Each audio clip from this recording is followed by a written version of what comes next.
sports. We are Baltimore. We are St. Louis.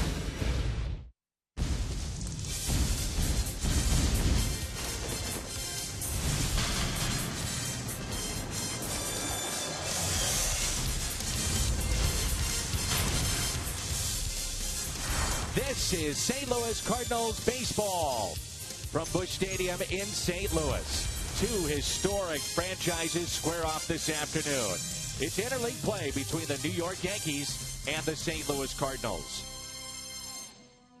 Today is a day we remember our fellow citizens who gave their all in service to the U.S. Like the game of baseball, the tradition of honoring those who served this country is woven tightly into the fabric of America. Today, we gather with friends and family to watch baseball, a luxury we've been blessed with. Thanks to those men and women who serve our country and those that have bravely fought for our freedom. Today is a day to enjoy with family and friends, but to remember, today is Memorial Day.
Of the 1964 championship team are in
the tarp, and the rain starts to fall. This is the hardest it's been raining all afternoon, along with the Hall of Famer Tim McCarver. Dan McLaughlin with you, and there's a look at Billy Finley with our umpiring crew, and that's Larry Vanover, who's the crew chief. Billy Finley is the man that decides whether or not we pull that tarp on the field before the first pitch.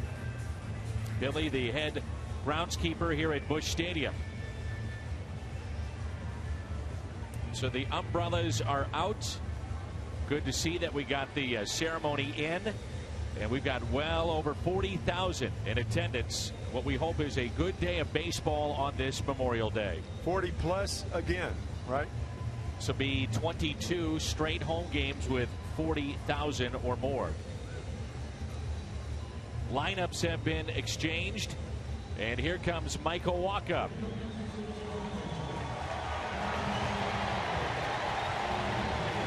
So one concern you have in a game where there's intermittent rain is the starting pitcher. You don't want your starting pitcher, particularly a guy as valuable as Wacha, to go 3 innings and then see the game rain down.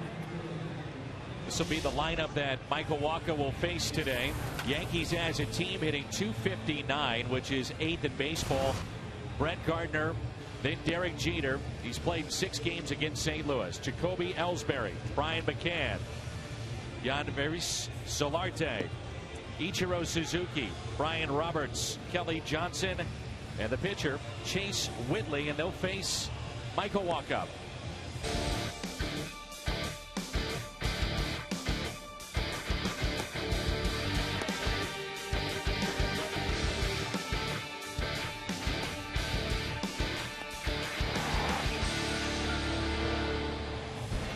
19th overall pick back in 2012, burst onto the major league scene. He's our Kia starter, right-hander Michael Wacha. This is one of the things that makes interleague play so difficult. I can think of no other pitcher in the American League who throws exactly, particularly as a right-handed pitcher, throws exactly like Michael Wacha. High fastballs, change up, and working on the curveball. It's a thing in progress. The last New York Met, or the last New York team that Michael Wacha faced was the Mets, when he had the most unusual of starts, when he went 4 innings, striking out 10, but losing the game. He had 10 strikeouts through 4 innings of work. Tim, that was a night that had over 40-mile-an-hour winds at Citi Field. Yeah. Just a crazy evening for baseball as Brett Gardner will lead it off. Good speed at the top of this lineup for the Yankees. Joe Girardi is in his 7th season as the skipper of New York and has done a very good job. A guy who caught his last game as a major league catcher here in St. Louis on September 28th, 2003. Injury-plagued season with a bad back that year, and having had a chance to work a few of the national games with Joe, there is nobody that comes as prepared as Joe Girardi. Brett Gardner, 11 stolen bases this season, looks at his strike. Also has 11 infield hits. A 3rd-round pick in 2005 for New York. One of the few players that they have developed and kept as they are busy in the free agency market. Rain delay of 1 hour, 1 minute. 77 degrees here in St. Louis, and the rain has really picked up. The 1-1. It's been remarkable this year, the amount of games that Michael Wacha has appeared in, and we have had poor weather.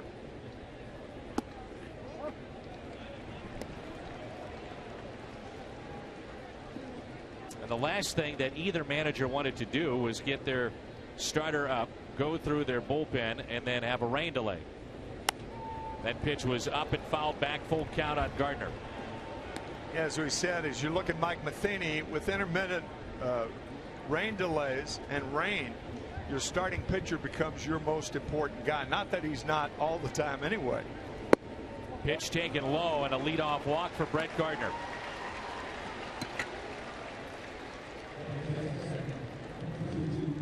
Behind Michael Wacha this afternoon, Holiday, Borges, and Craig as we go around the horn, presented by Dobbs. Carpenter, Peralta, Long, and Adams along the infield. Molina behind the plate. And what an ovation for Derek Jeter.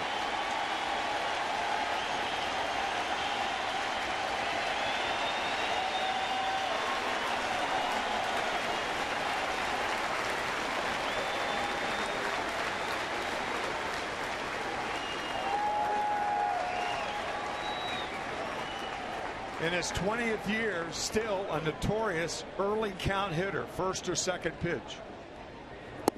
Showing bunt. Looks at a ball. If you missed the pregame ceremony, cufflinks given to Derek Jeter with the likeness of Stan the Man. And he might be the modern day Stan Musial. Well, that's a great comment. And not a stretch by any means. No, sir. Up the middle, base hit. Jeter started to heat it up. As he had 4 hits yesterday in Chicago, he went 4 for 5, and the first 2 have reached. That was 4 hits, including his first triple since 2012 on the second pitch. A lot of times when you fake a bunt on the first pitch, you lure the pitcher into the strike zone, and Jeter does that, and his ground ball finds a hole. All the national games that you've done as Jacoby Ellsbury digs in against Michael Wacha. I'm sure you didn't find a more likable guy than Derek Jeter. Well, likable in so many ways and respected. Base hit into right field. Gardner will score 1-0 New York. A walk, back-to-back singles. And the Bronx Bombers have an early lead. You know, Dan, that's what a leadoff walk will do. We talked about luring you into the strike zone. When you walk a guy, you become so conscious of the strike zone that the next 2 guys, in Jeter's case, the second pitch was right down the middle. In Ellsbury's case, the first pitch is right down the middle. So that walk scores, but it's what happens after that walk that usually does the damage. RBI for Ellsbury, his 18th. Brings in Brian McCann, the former Atlanta Brave. Runners at first and second, still nobody out. Michael Wacha, we're only in May, has pitched in rain delays totaling 4 hours and 52 minutes this season. Man.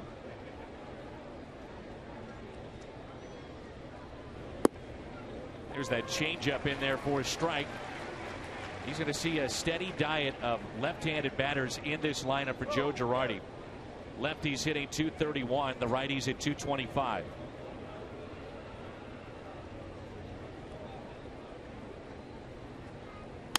Ground ball right side. Adams to second for 1. On to first. It's a double play. You know, you rarely see that. Matt Adams looked like he was trying to track down Jacoby Ellsbury, but Ellsbury too fast, and then he decided prudently to go to Johnny Peralta covering, and they have McCann easily. But his first move was to try to tag out Jacoby Ellsbury. He made the right move.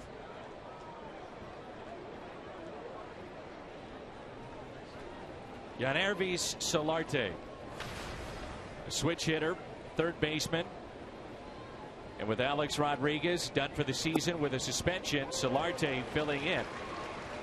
Done a nice job and a good find. 5 home runs. He's driven in 25. That's tops on the team along with Mark Teixeira, who's not in the lineup today because of a sore wrist. Popped up to the left side. Carpenter giving chase. On a play. 0-2 the count. Michael Wacha has done his best work at this ballpark. His 3 wins have come here at Busch Stadium.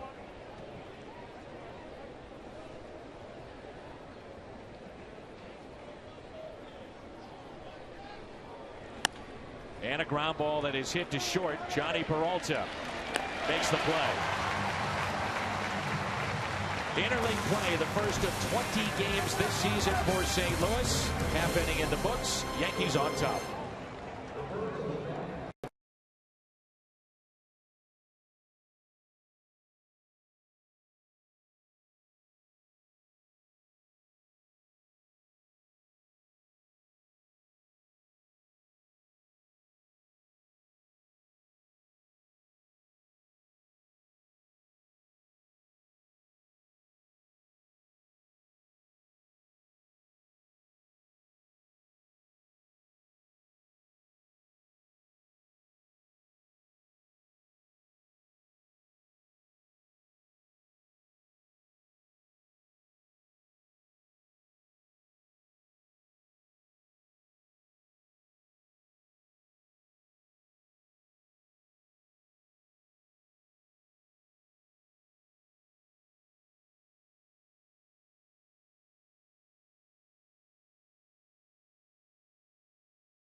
2 out of 3 over the weekend against Cincinnati.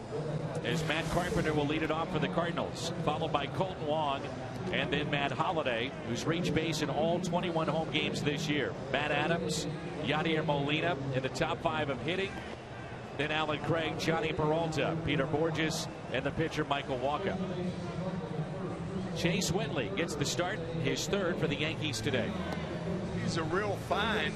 He's pitched 2 good ball games for the Yankees. No decision yet. He's only allowed 1 run from Troy, Alabama.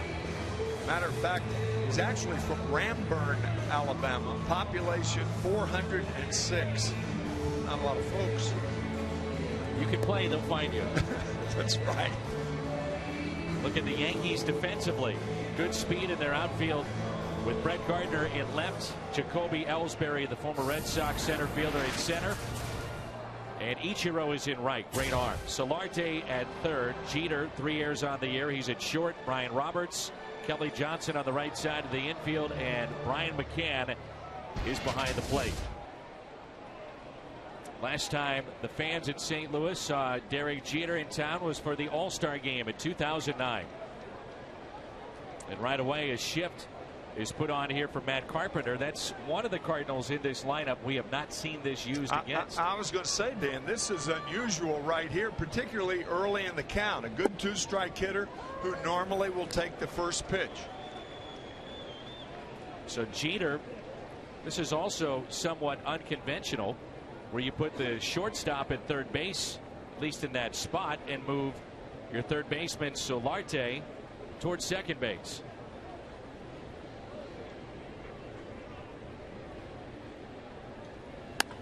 Oh, 1 is hit a ton. Out to deep right. Suzuki back, and it's off the wall.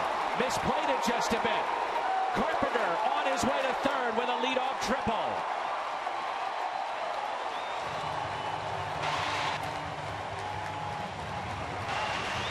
That'll beat the shift every time. You got it. You hit it above the shift. That's what Matt does on an 0-1 pitch. I thought for a moment this ball had a chance of getting out of here. It hits the base of the wall as Suzuki takes chase. Ichiro can't. Ball actually going off the webbing of his glove.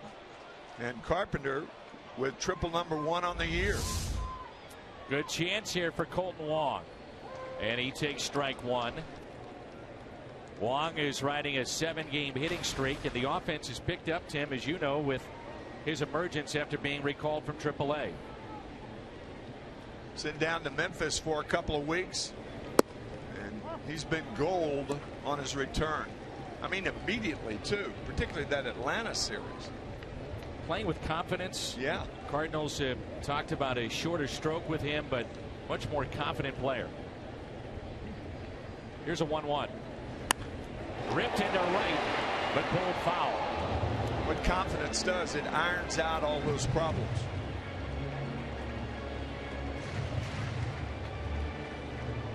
Some energy in the ballpark here today, wrapping up a holiday weekend. Yankees in town. Reunion of the '64 team. The check swing did not go. It's Angel Hernandez down at 3rd.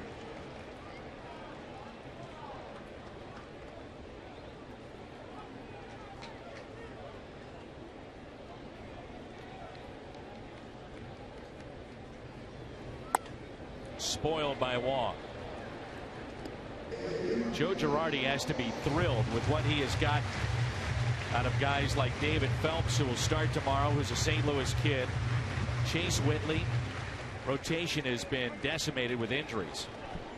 CC Sabathia on the disabled list. Michael Pineda on the disabled list. That's a base hit. Extra bases here for Wong. The game is tied. And Colton on his way to 2nd base.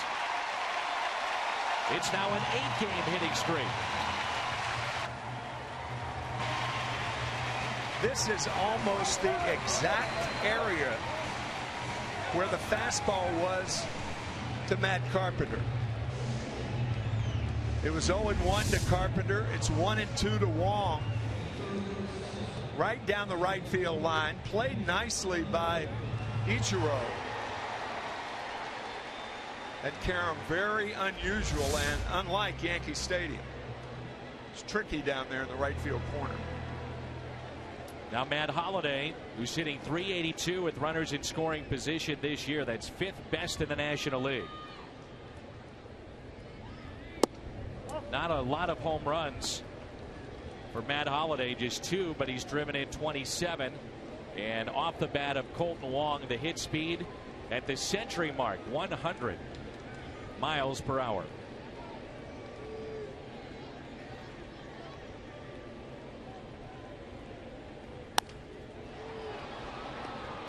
Shallow left center. And coming on and sliding to make the catch is Brett Gardner. Yeah, the one thing the Yankees have, they have a center fielder playing left field and a center fielder playing center field and a guy in right field who could play center field. Ichiro with all his gold gloves, Jacoby Ellsbury, and a good play by Brett Gardner. Normally, when a player has that much hang time, get under the ball, those 3 guys out there get under the ball and make the play. You don't see many balls dropping in front. Shift on again here for Matt Adams. Become accustomed to seeing this with Matt Adams. But what he has done to neutralize that, the eyes of some teams, is hit the ball the other way. So depending on how you want to look at it, some teams will do this, but Matt Adams began the season by hitting the ball the other way. Which is fine unless you're feeling for the ball the other way.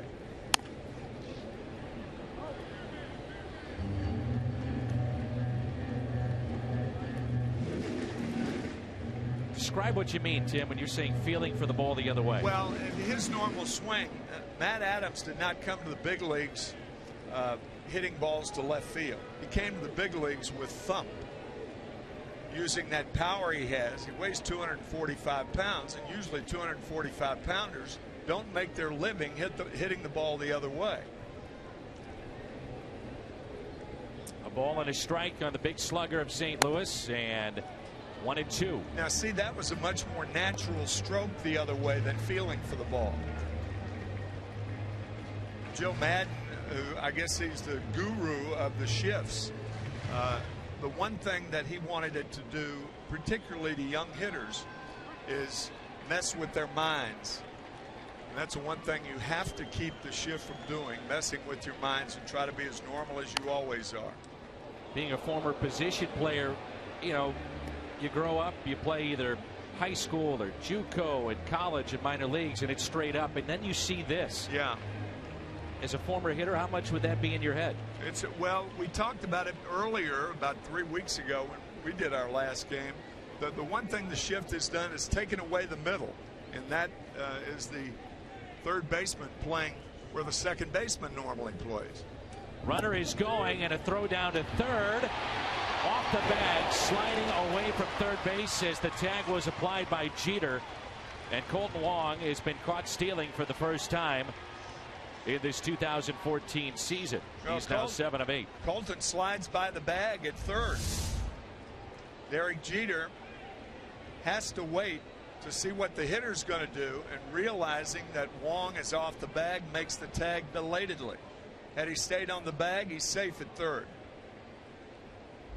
Right idea, wrong execution. And a base hit for Adams. Always happens that way. Get caught stealing, runner in scoring position, base hit. It's now his 60th hit this year, which is in the top 5 of the National League. And here's Yadier Molina.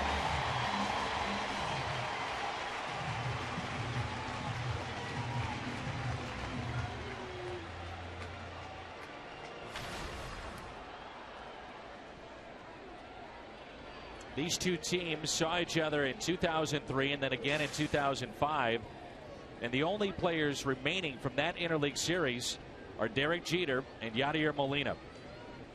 One a certain Hall of Famer, and the other one building up a resume to get there.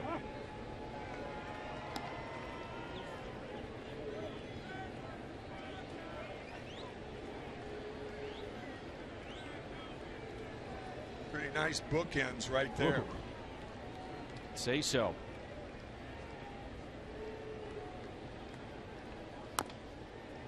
One ball, one strike on Yadier Molina.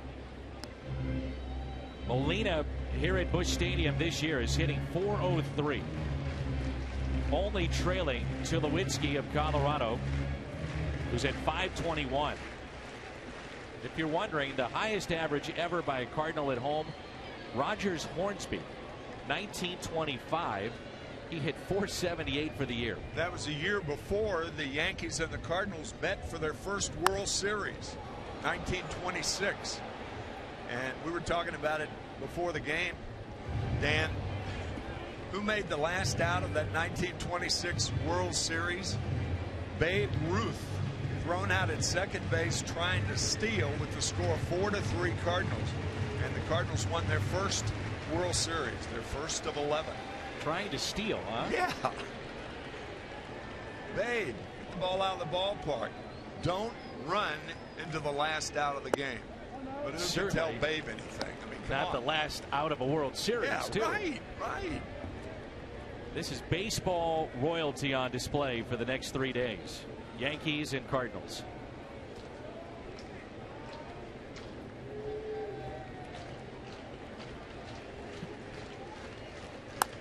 And a ground ball that's hit to the left side. Solarte goes to second base. The force play. RBI double for Colt Long. Ties it up. Matt Carpenter scoring his 34th run this year. The table setter for St. Louis. 1-1.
Books here at Busch Stadium, the packed house, as we turn to Tim's Toyota keys to the game. Well, we try to be as broad as we can when we discuss these keys to the game. Obviously keep the top three Yankees off base, but Gardner, Jeter, and Ellsbury all got on base, and that's how the Yankees scored. But they're a very potent threesome, and how the Yanks cope with the unusual Waka.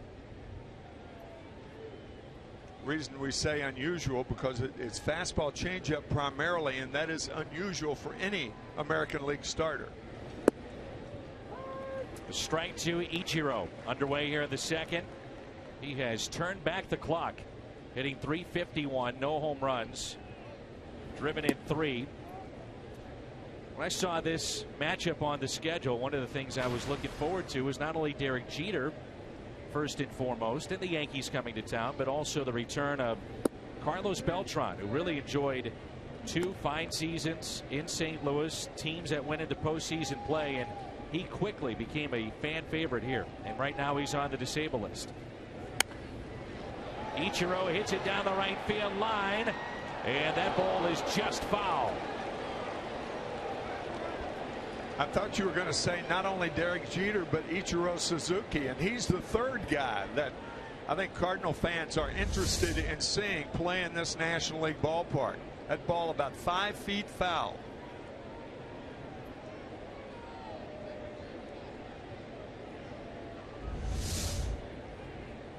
I wasn't finished yet. Oh, I know that. I was also looking forward to Ichiro. Well, this is our 4th broadcast, so we're finishing each other's thoughts already. I like it. It's popped up. Going back, Colton Wong.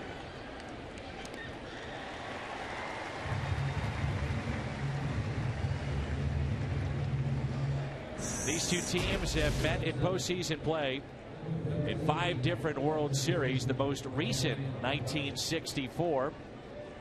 Cardinals in '96 were close to matching up with New York in the Fall Classic when they were ahead 3-1 against the Atlanta Braves, and then the Braves came back to win that series and then eventually lose to the Yankees. There's a line shot to center, but Peter Borges is there. Brian Roberts is out number 2. The one thing, everybody can see what Yadier Molina does. But look at this call. Here's a foul ball hit hard down the right field line. He comes back calling the same pitch in on the hands. A lot of hitters will nullify a pitch inside if they hit a ball hard down the line, even though it's foul. You come back with the same pitch, he pops it up. You know, big league hitters think about things. They think about pitch to pitch to pitch. You come inside, they hit it hard. Usually you don't go back in there. But Molina does do that a lot. And I love that characteristic, along with, of course, what everybody else loves. 0-2 on Kelly Johnson. A broken bat, hit to third, Matt Carpenter.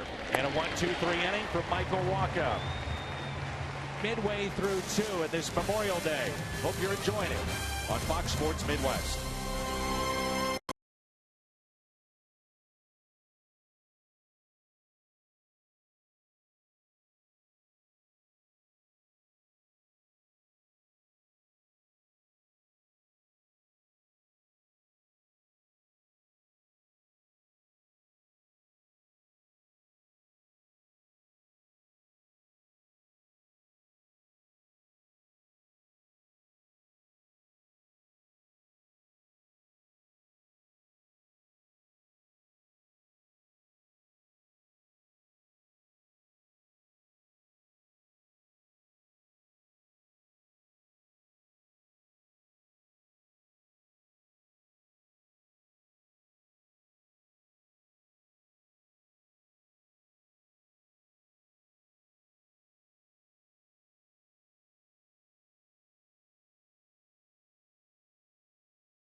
STL fan photo for a chance to have it shown in an upcoming game broadcast, and that's brought to you by AT&T. Bottom of the second rolls in. Cardinals have Alan Craig, Johnny Peralta, Peter Borges. We're tied up 1-1. Still a very light rain here at the ballpark.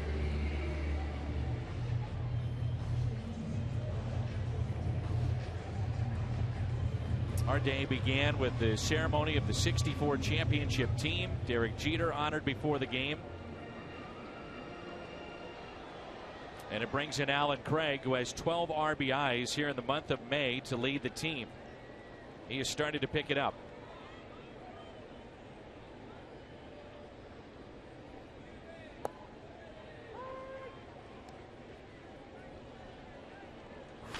Yankees are first in Major League Baseball in first pitch strikes, which is such a key in the game. It's amazing the numbers when you get that first strike. They tend to favor the pitcher. Averages drop way down. And Whitley, when he's pitching ahead in the count, average against him is 118. So those are some of the numbers to give the idea just how important it is to get ahead. Most important pitch on any count is strike one. That's what that gets hitters to do. And one of the dilemmas of Alan Craig so far this season, swinging at bad balls. Last year, a great two-strike hitter for the last 2 years, but not as much this year. A 1-2 pitch. Left that over the middle of the plate and got away with it. Not all mistakes are hit hard. There are mistakes that are fouled off and good pitches that are hit hard, but you're talking about the percentages.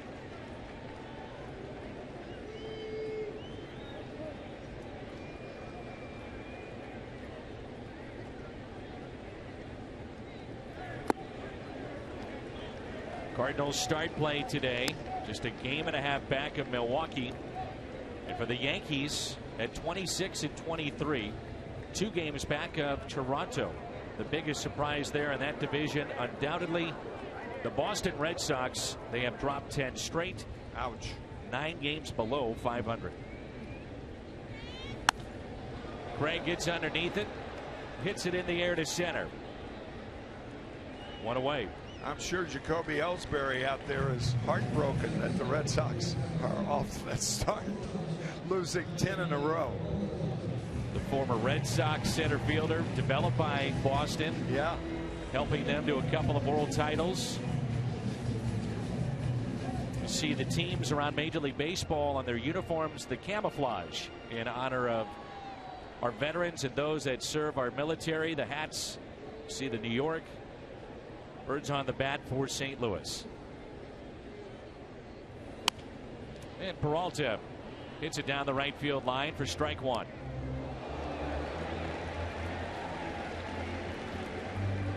To me, our men and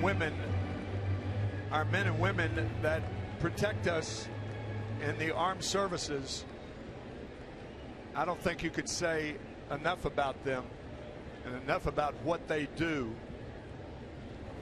A couple of years ago, I had a chance to go to Normandy and saw Omaha Beach in Utah and the invasion, June 4th, 1944. And my guide, with the friend that I was with, took us to the American Cemetery, and there was one baseball connection in the American Cemetery.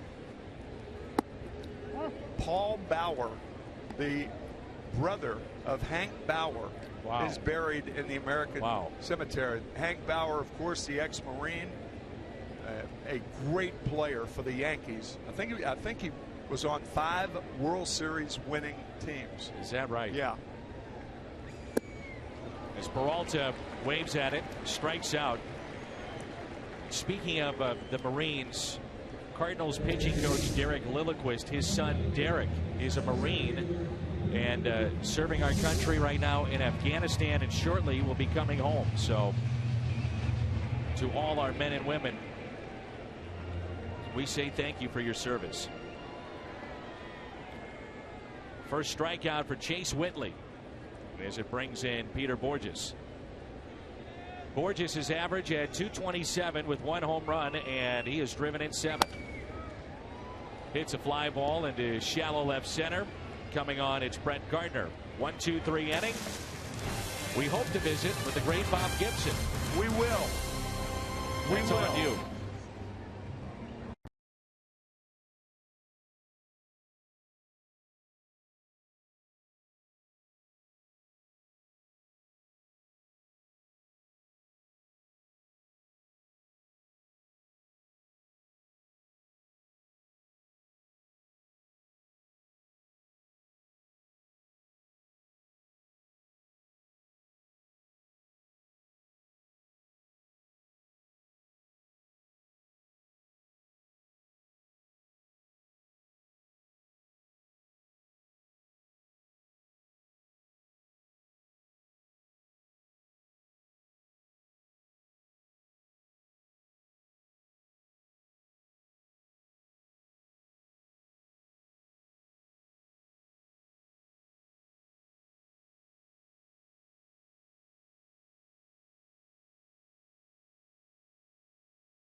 Team that won that world championship in 7 games. I mentioned it's baseball royalty between these two franchises. Well, it also is here in the booth. The great Tim McCarver, Hall of Famer Bob Gibson, Dan McLaughlin with you. And I put this on Tim to make sure you would come to the booth. Did he get on you to come up here or what? Oh, yeah. He told me about this a couple of days. Actually, a week ago, I heard you say you hope to have me on there. Nobody had said anything to me, and I said, I'm not even sure I'm going to be there. That was my way of getting the message out. We wanted you up here. Well, you know I was listening. Yeah, absolutely. You don't miss many games, do you? I do not. When Bob came down the list of guys that were there, the one thing I told him, I said, don't kiss me.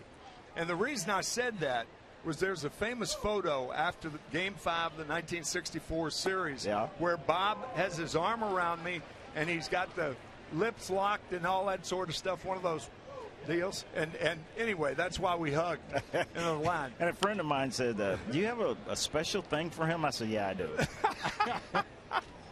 You guys had one of the best 1-2 combinations in the history of the game. When you think about a catcher and a pitcher being on the same page, I'll start with you, Bob. Why was that? Why were you two so successful? Well, for one thing, I trusted Tim really a lot, you know, as far as calling a game, having his head in the game, and it makes it so much easier for you to pitch when you don't have to worry about location. Sometimes we have some problems with the pitch, but location and this and that. The more the catcher knows about it, the less work it makes for you as a pitcher. You never told me you trusted me. Oh, I did. What was it for you, Tim? Why did you guys have so much in common in terms of what you were doing on the field and being in sync? Well, I kid Bob all the time saying that I think about him every day of my life. I've had some dramatic arthritic changes in my left hand. And Bob did that, because the interesting thing about Bob was, for the most part, everything was one speed. But he had such late action on his fastball and slider that from a catcher's standpoint, even though you knew what was coming, you couldn't catch the ball cleanly, which is one of the reasons that he was so difficult to hit. Because hitters would think that they were squaring up on a ball, which is a modern term, squaring up, but it would move at the last minute, and late movement, any pitcher will tell you, is the thing that they try to achieve. And to me, Bob had it naturally. Don't you think? I did. I didn't work at having to do that. The way my fingers, I don't know. I keep telling Tim about my hands. I didn't know that until like 6 months ago. Look at this. These two fingers are the same size, and these two are almost the same size. And you know, I had my son Chris when he was a baby. His hand was like that, and I said, yeah, that's my kid. That's how you knew. That's how I knew. That's my kid. But it's so unusual. There's really not to explain that, folks. I mean, there's not the ascendancy that it is on most fingers, on the tips of the fingers. The ring finger and the middle finger are the same size, and the index and pinky are the same size. So, on a hop to Peralta, this combination, we talk about it now with Wainwright and Molina moving up the charts in terms of the battery. Well, Gibson and McCarver, 197 games, most ever in Cardinals history. And back in 1964, Bob Gibson was 19-12. He went 2-1 in the World Series. 2 days rest to go into Game 7. I'll ask you just a broad view. What comes to mind when you think of 1964 and that World Series team? Well, what comes to mind is I was really, really tired. I bet. Because I had pitched a lot in the last week of the season.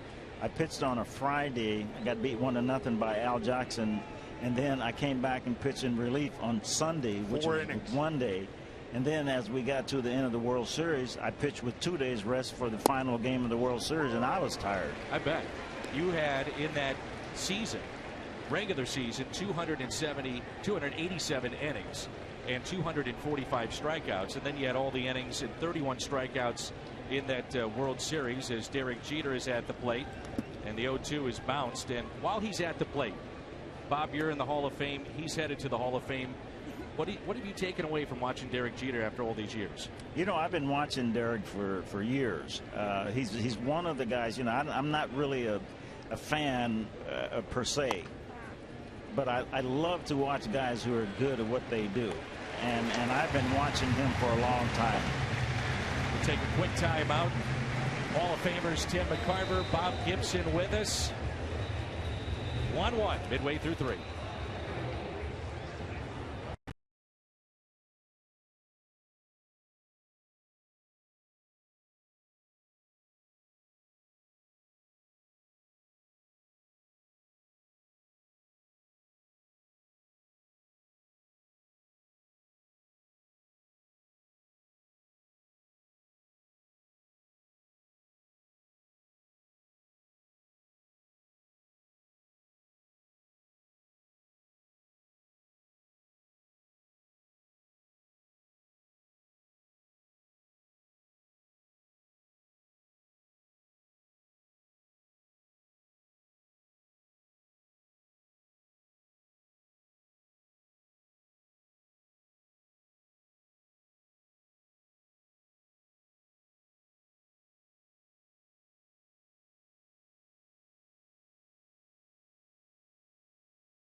From Busch Stadium in St. Louis, tied up at 1-1. Adam Wainwright pitched again last night. First 8-game winner in the National League. Well, here's a little comparison. 1968, Bob Gibson changed the sport. We're not saying that Adam Wainwright is going to change the sport, but off to a very good start with the ERA of 1.67. The amazing thing about that year of Bob Gibson, the ERA, the complete games. I think the amazing thing about your career, and I'm sure Tim will follow up on this, you had 251 wins, 255 complete games. You just don't see guys going deep into games anymore, but Adam Wainwright is one of those guys I'm sure you enjoy watching. Well, absolutely, and one of the reasons you don't see guys pitching that deep into the ball games is because the game has changed. Pitch counts and this and that. They got that middle man and what do they call it, the short man, and then they got the closer. Well, we had a closer, and that was it. And if you didn't finish a ball game, or at least get into the 7th or 8th inning, they have a bad article about you in the newspaper the next day. Absolutely. Bob tells the story about having either Johnny Keane or Red Shaney's come out to the mound ready to take him out, and he looks down at the bullpen and he says, "Is that guy better than me?" "No, so I'll just stay in here." That's why Bob had 34 starts in 1968, 28 complete games. Now think about it. That's unbelievable. Staggering. Unbelievable. There was a quote, Bob Gibson. Now, I'm going to paraphrase it here. Tim McCarver goes out to talk to Bob Gibson. You can tell the whole story. That's fine. I'll let you tell the whole story, but the quote was, "Timmy, the only thing you know about pitching is how to hit it." That's right. Now get the heck back behind home plate. The only thing you know about pitching is that it's hard to hit. It's a famous quote. And I went 5 years without going to the mound. Johnny Keane kept saying, "You got to go out and slow him down." I said, "John, if you want to slow him down, you go out there and tell him." And that's what happened. I did not go out there. Half of the time when I gave Tim a hard time, it was because, Tim had a really short fuse. And I know. Wait a minute, this coming from you? Hold on. That's changed. I did not have a short fuse. No. I did not. Bob no, he still does it. Yeah, No, people always thought I did, and they had all these things to say about me. They didn't really know who I was, and that's fine. If you walk down the street and you see me, you think I'm mad at somebody. I'm not mad at anybody. That's just the way I'm looking. I'm ugly. Leave me alone. But you're intimidating. Well, that's good. And that worked. Yeah, and I wasn't really intentionally trying to be intimidating. That was just a part of my personality, and I guess it's still pretty much the same. And you could misconstrue whatever it is you see in my face, and that's okay. Back in those days, years ago, I said, "Bob, you're a pussycat. You've been fooling everybody." Yeah, said, don't tell anybody. Don't tell anybody. Yeah. A pitch outside to Matt Carpenter. Is there a guy now, Bob, that you enjoy watching? I know when I had you in the booth, I guess about 4 or 5 years ago, you said Chris Carpenter was somebody that really stood out for you. How about now? Is there anybody that you'll say, I'll watch that guy pitch? Well, you know, when you ask me that question, I really can't answer it right, because the only team I really watch is the Cardinals. And I don't watch baseball per se to see what everybody else is doing. On this team, I enjoy watching Wainwright because he goes right at the guy. You know, strike one is the best pitch in baseball. And it's not a curveball. It's not a changeup. It's strike one. And he comes right at you. And I love it. 3-2 the count here on Matt Carpenter. Do you like this team from what you've seen so far? I haven't liked them in the first 2 or 3 weeks. No one did. But I said, wait a while. It's a little early. What you need to do, you need to wait until you get close to the All-Star break and then see where they are. A fly ball lifted to center. Ellsbury.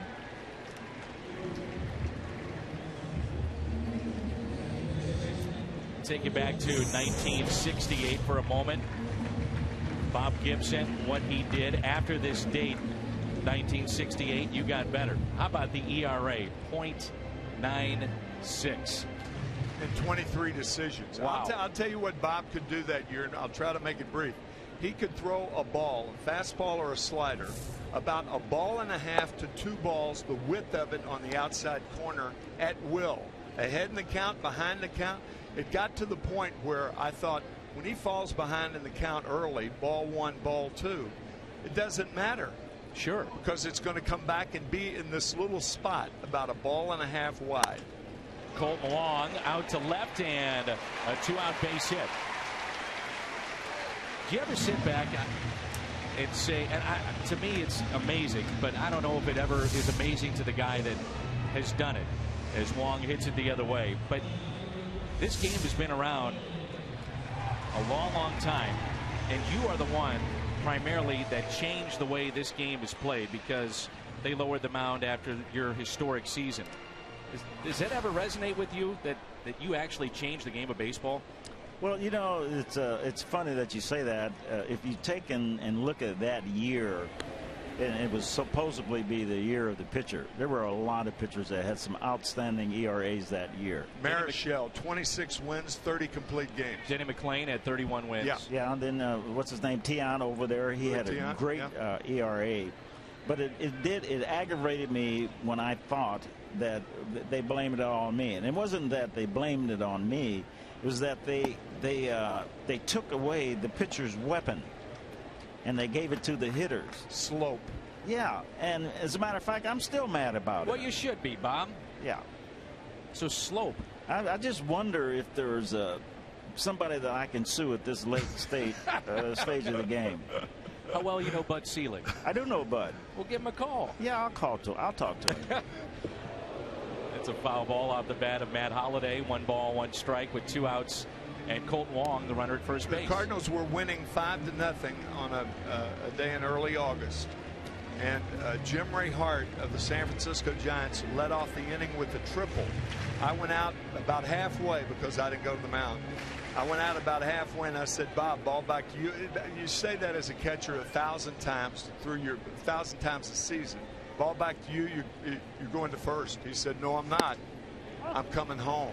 It's a 5-0 lead. I said, Bob, it's not the way we were taught. And I raised my voice in the whole bit, and he said, Tim, very calmly, I'm coming home on a ball back to me. And I knew from that comment that Bob was on a mission that no pitcher had ever been on. Is that a fair statement? Yeah. I don't know that I was on a mission, but I did know that I had a really good ERA, and I wanted to kind of keep it down.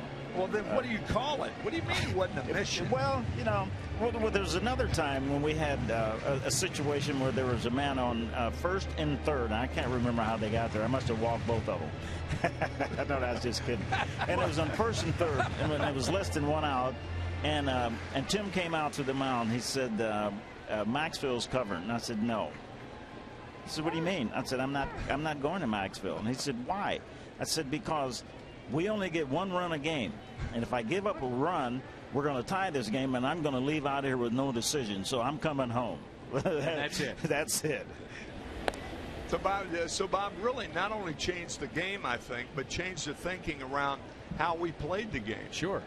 We were not an offensive juggernaut that year. Orlando Cepeda was the MVP the year before.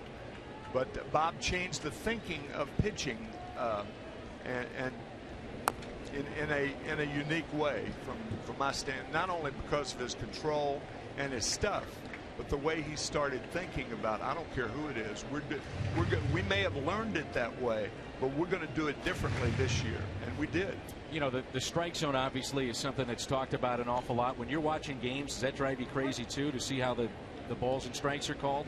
Well, you know what drives me crazy, and it's not the way they're called, is just the inconsistency. If an umpire is a high ball umpire, or if he's a low ball umpire, or if he calls the ball on the outside, maybe 2 inches outside, fine, I know what he's going to call. But if he calls it one way one time and the same pitch another way, then that would drive me crazy, because I'd throw it out there and it's strike one time in the same spot, it's a ball. Well, you don't know what he's going to call, and that drives you nuts. Sure. This is hit out to center. Ellsbury is there. Tim asked me to ask you, so this is all about him, if you would stay maybe a half inning longer.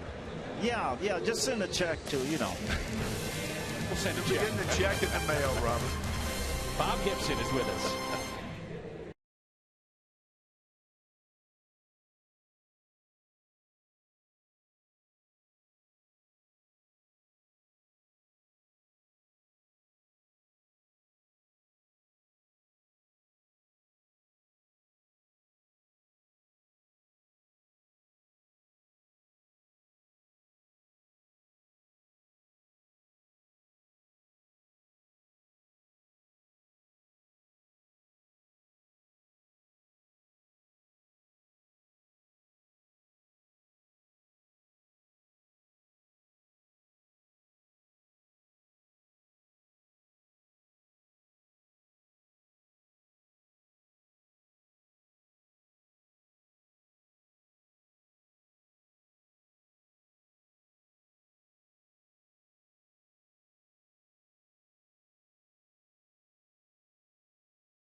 TV on your device virtually anywhere with AT&T Uverse, mobilizing your world.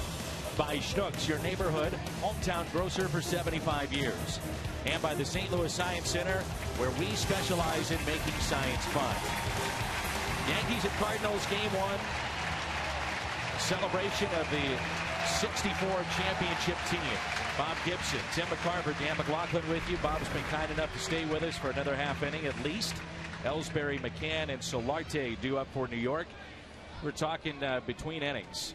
Longest time of game, 2 hours, 42 minutes in the World Series of 1964. That was game 1.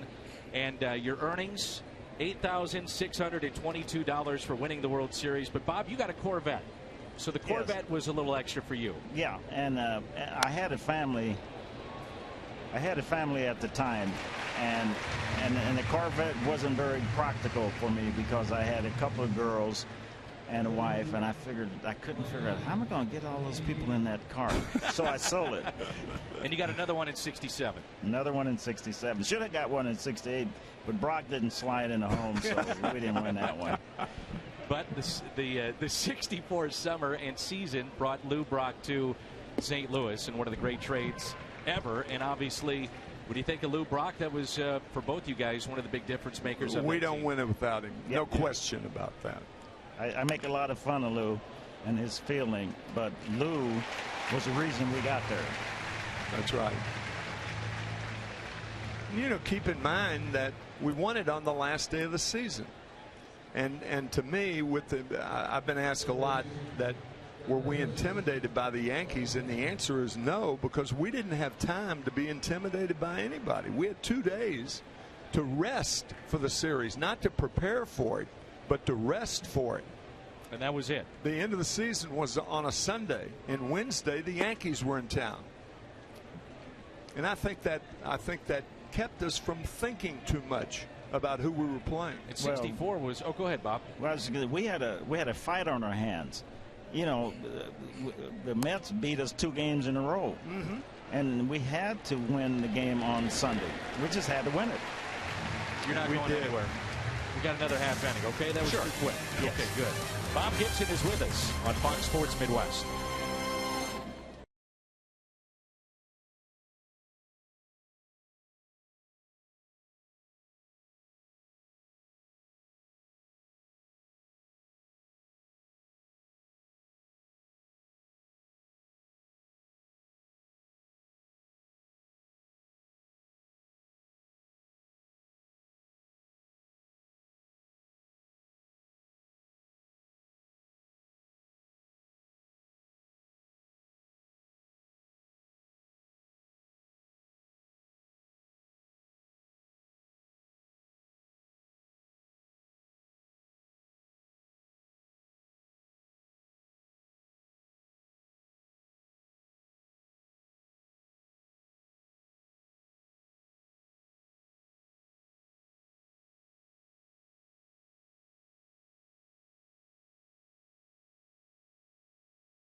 General manager decision that turned things around for us that year was the trade for Lou Brock.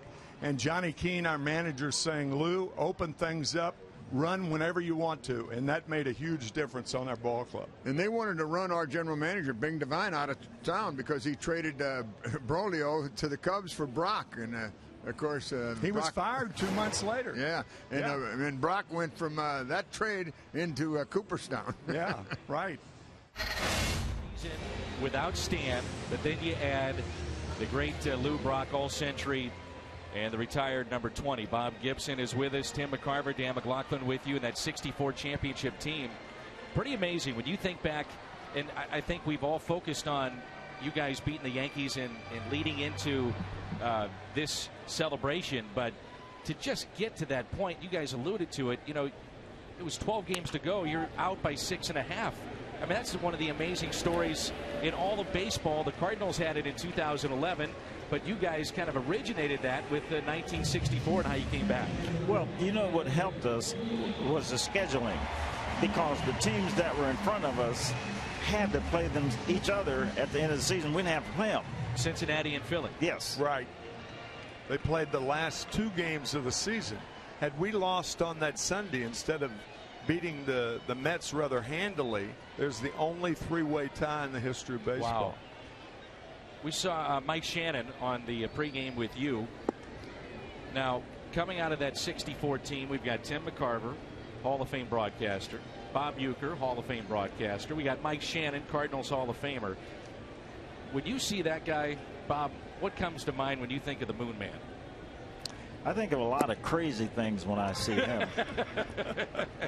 But half of them I can't even tell you about. But the funniest thing, and you might want to know why I call him the Moon Man, and I was the one who named him the Moon Man. we were standing in the outfield. Mike and I were standing in the outfield, and Mike was just looking up in the air. And this had to be like in 1967, 68.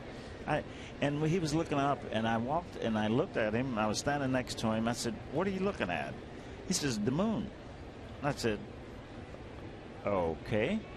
What do you think about the moon?" He says, "Let me tell you, big boy, one of these days there's going to be somebody walking on the moon." And I believe the next year there was somebody on the moon. Right. Yeah, that's right. And I said, I might have to start thinking, paying attention to what he says. And I said, nah, that's not good.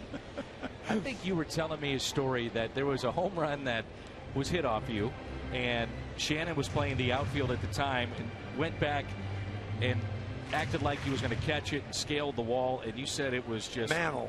15, 20 rows deep. Mantle's home run against Barney Schultz. It was Barney Schultz. Yeah. It's Barney Schultz. And he says, "You never know, big boy. It might hit a bird and come down." Mike told me that again today. Did he really? Thing. Oh, yeah. Yeah, you never know. And you were telling me you were roommates with Bob Uecker. Right. Okay, part of the 64 team. So I'll ask Bob, what comes to mind when you think of Bob Uecker? Crazier than Shannon. Really? Oh, absolutely. You know what he did? He and I we were having a team picture at the end of the year, and we all filed out and we're sitting in the bench. And right before the guy snapped the camera, Uecker grabbed me by the hand. He held my hand. And when they developed the picture, there we were sitting in the front row with our hands held. They had to call the team back and take the picture all over it. I remember that. I remember. On a hop off the bat of Molina, and there's 2 down. Funniest man any of us had ever met. So how did the Tuba story, though, come about with Uecker? Bob Cuban was, before game 1, Bob Cuban was in the down the left field line, because in those days you didn't have a chance to, it's not like the modern stadium. It was over the ballpark at Grand and Dotier. And the band took a break. Uke went over and decided to start shagging with the tuba. And he put the tuba around his head and started shagging, and boom, boom, boom. And that's why I said earlier that Bob Howsam, our general manager, deducted $260 for tuba repair from his World Series share. Oh, yeah, absolutely. Yeah, that was true. Absolutely. He was catching fly balls with the tuba, and they were going boom and right into the boom. Yeah. And I'm absolutely serious that Bob Howsam deducted the money, too. That's what I mean. I cannot Bob believe that. Bob Uecker has never forgiven Bob Howsam really? for that. Yeah, that's a fact. That's great. Now, before we get to a final out, you two are still very close. You and Mr. McCarver over here, that's a base hit for Alan Craig. And that's what I think, something like this for you and for you to come back and see your friends, to see guys that played together. And, of course, you're celebrating the championship. But in particular, you two, you guys have been as close as anybody on that team for so many years. Oh, yeah. You know, Tim spends a lot of time out in the wine country. And a few years back, my wife and my son, we went out and we spent Thanksgiving with him out in the wine country, and it was just wonderful. That's awesome. It almost brought back everything. You know, is that right? It was almost a renaissance of getting together with Bob, because that's normally not the case. That when guys play together and they're very close in their lives, when you're through playing, you go in different directions, everybody. And I feel very fortunate in continuing that relationship with Bob, which right now is better, or at least as good as it was when we were teammates. Yeah, Tim tries to get me. He likes to go to Africa, and he's trying to get me to go to Africa. And I said, Tim, they have animals just walking down the street. I don't want to go there. I said, let's just go to San Francisco and say we went to Africa. So that's what he did. 1 ball, 1 strike here on Johnny Peralta with 2 outs and a runner at first. Was there a player that was at the ceremony today that you guys haven't seen? I'm imagining maybe a couple of decades that was fun to catch up with. Ron Taylor. I hadn't seen him in a long, long time. Is that right? He got his medical degree when he quit playing baseball, or quit being a pitcher. He was on 2 World Series teams, the '64 team, then the Miracle Mets in '69. In the air out to right center. That ball will get down, and Craig on his way to third. Peralta will stop at first. The speed of Ellsbury cutting that ball off, and now runners at the corners with 2 down. That's a good play by Ellsbury. That saved a run right there with 2 outs. Alec Craig is not a fast runner, but backhanding on the short hop was Ellsbury. Good play.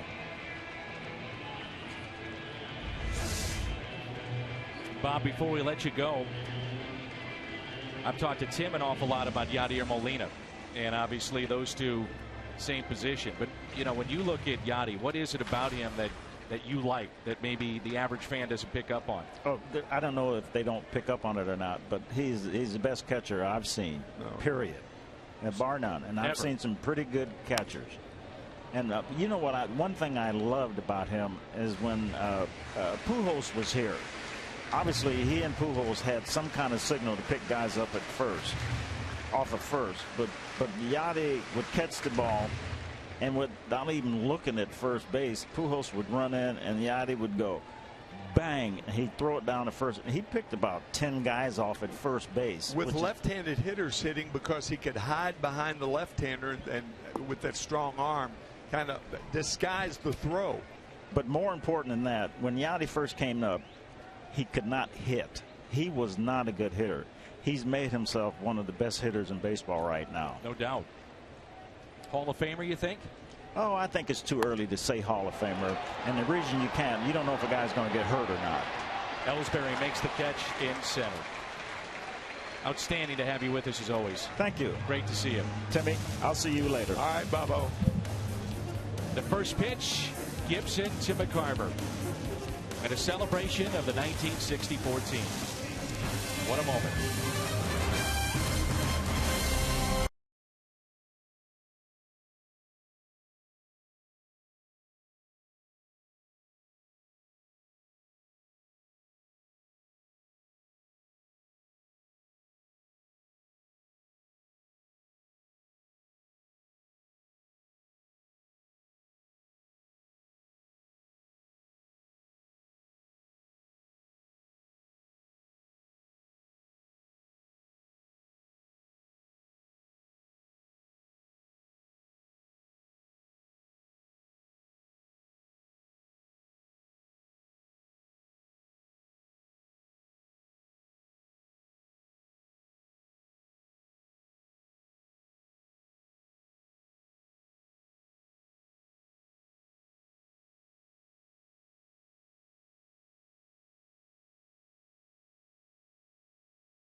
Sunday, June 1st, it's Six Flags Day here at the ballpark, and kids 48 inches and under receive a free ticket to Six Flags, also a ticket for a future home game.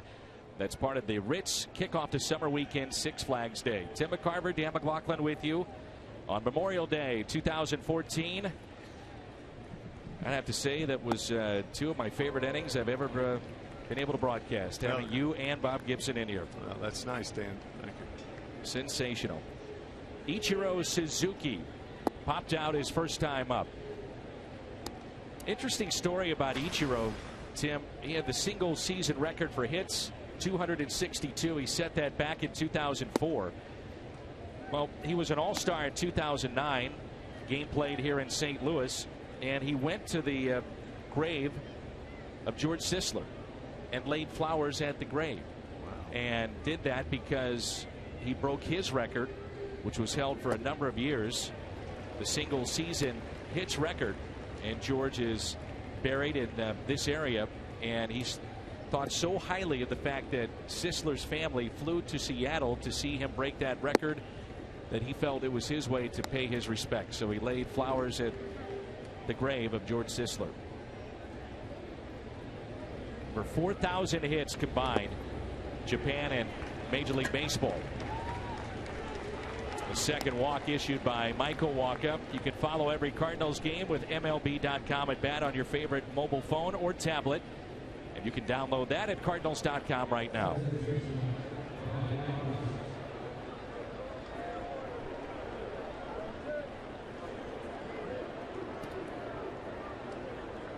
Several things about Ichiro Suzuki.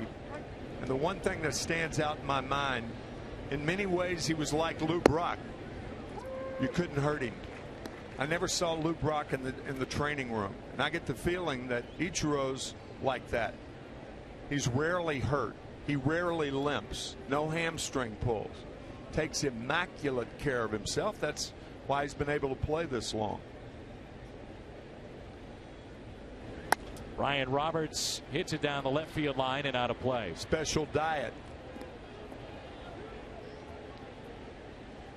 Many times when the players come over from Japan, it's pitchers and not position players. And not only was he one of the first to sign and be an everyday player, but he turned out to be one of the best in the world for about a 10-year period.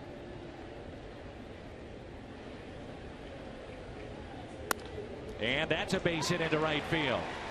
Ichiro to second. He'll stop there. Runners at first and second. Nobody out.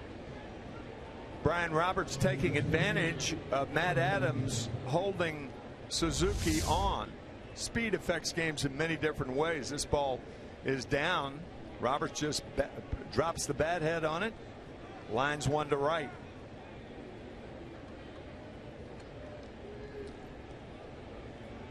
Ichiro knowing nobody out, you don't make the first out at third base. He learned that about 35 years ago from his dad. Here's Kelly Johnson, and up the middle past Wacha into center field.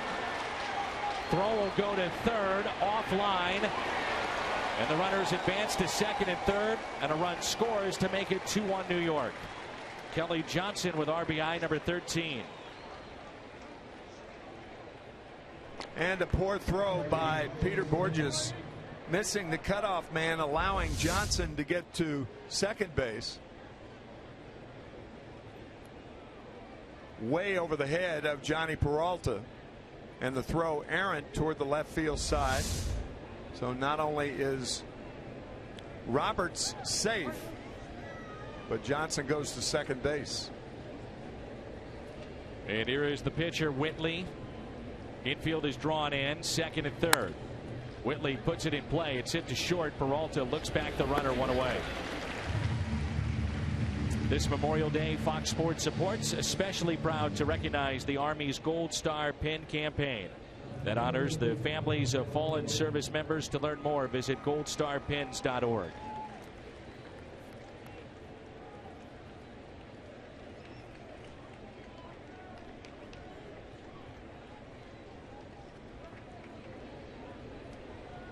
You can tell a lot about what a pitcher stuff by the types of outs have been made. Here we have 4 1/3 innings and only 2 balls made by the Yankees in the air for outs. Been a lot of ground balls hit off Wacha today, and you don't see that too often. A chance here for the leadoff man, Brett Gardner. Walked and scored the first and grounded out to short.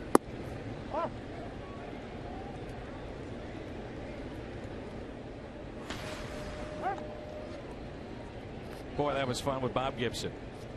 Sure was. I think that last pitch, Wacha thought that pitch was a strike. Just missed outside, said home plate umpire Adrian Johnson, just off the plate away, but close. Something that Wacha has not done today, no strikeouts, and he came in 7th in the league in strikeouts was 67 this year. 2 balls and no strikes.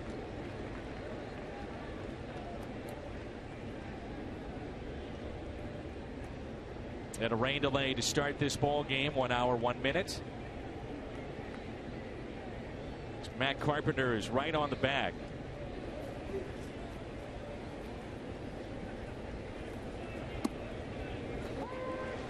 Interesting to see where Carpenter is playing here, Tim, with the infield end. They're trying to keep the runner, Brian Roberts, as close as they can at third. He's holding him on as if he's a first baseman.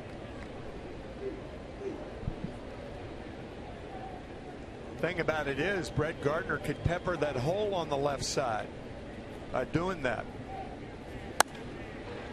Fly ball out to left. Over to get it, Holiday. Runner tags from third, and it's 3-1 Yankees. RBI number 22 for Brett Gardner.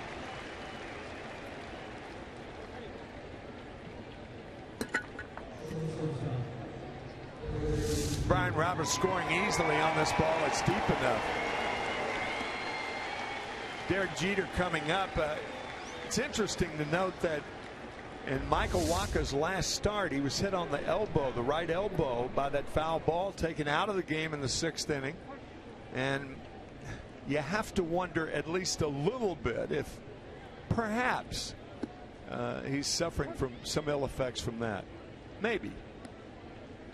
Derek Jeter singled to center field, also grounded out to third.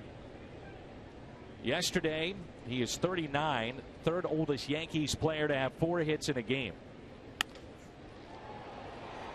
Out to deep right, backing up Craig, and he makes the catch.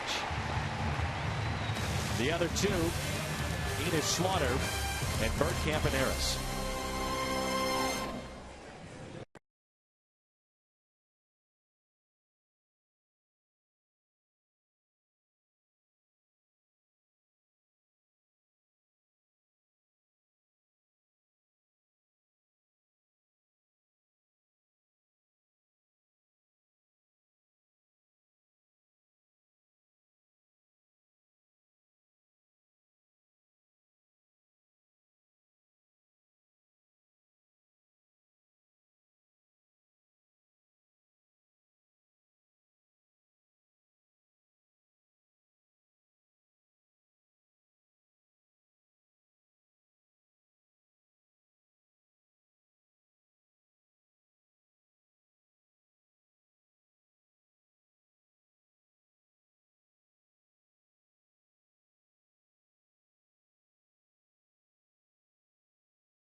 The final appearance of Derek Jeter's career in St. Louis, and with him is Jim Hayes. Jimmy.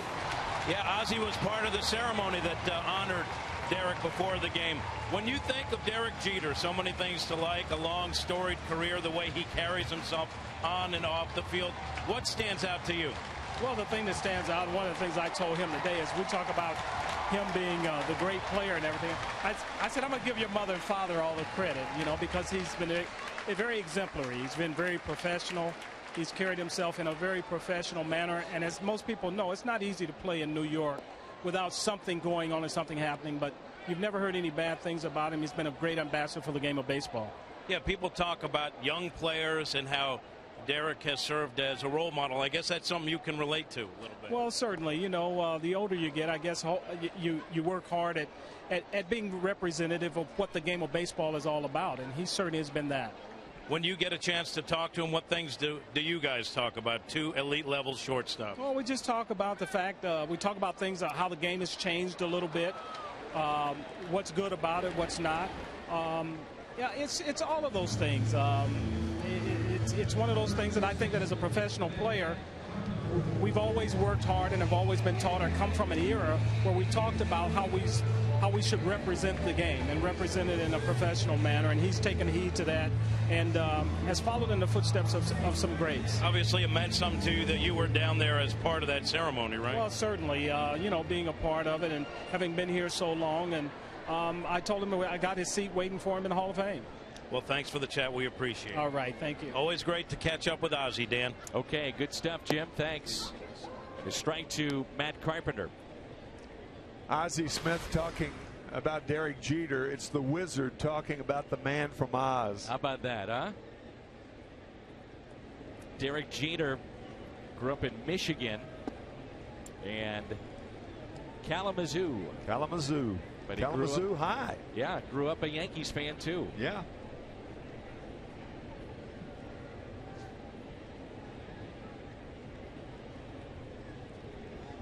One ball, one strike.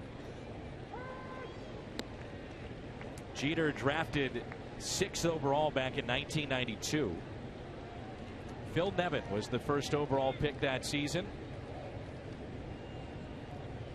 The Cardinals and the 15th overall pick in a pitcher you may remember named Sean Lowe.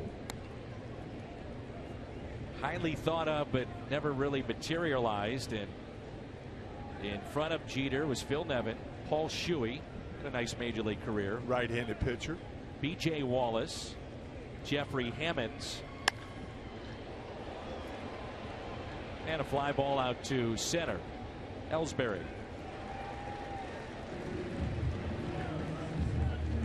Baseball royalty here at the ballpark with the two franchises, the individuals. Just heard from Ozzie Smith, Bob Gibson. Well, Derek Jeter, most games played at short all time. Omar Vizquel, the all-time leader, now coaching. And just past Louis Aparicio, Ozzie Smith, Cal Ripken on that list. Colton Wong is 2 for 2. Derek Jeter in his 20th major league season, if you add up the amount of games he's played in postseason, he's right at 160 or 161. That's right. Essentially 21 full major league seasons. Just incredible. The Yankees had that great run with their core four: Jorge Posada, Andy Pettitte, Derek Jeter, and Mariano Rivera, and you can add Bernie Williams in there to that group too. What players they were. All homegrown by the Yankees. Derek Jeter made his major league debut. That was Memorial Day back in 1995. He was 0 for 5. He batted 9th. Buck Showalter was the manager at the time. Bernie Williams was hitting 8th. And 6 days earlier, a guy named Mariano Rivera had pitched in his first career game in the major leagues, a start against the Angels. As a starter, right. With 3 1/3, it took a loss.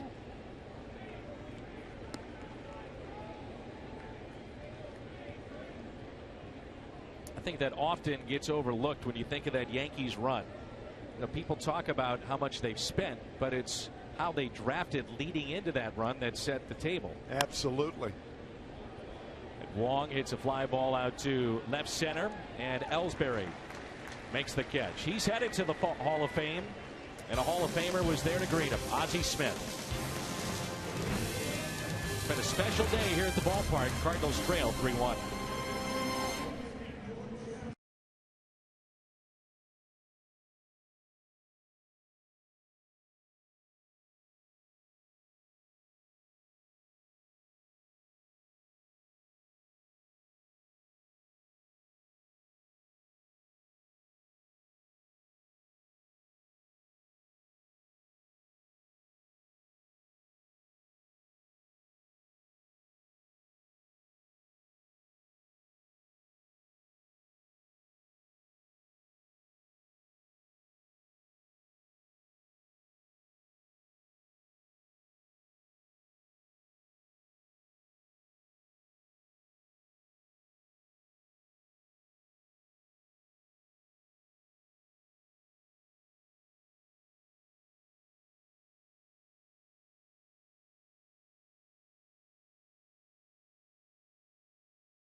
Sent directly to your smartphone right now. Get a free large sandwich with any purchase just for downloading.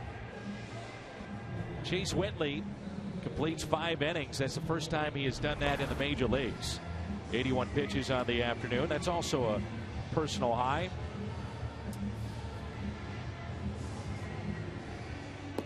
Once again, we cannot say thank you enough to our military for their service.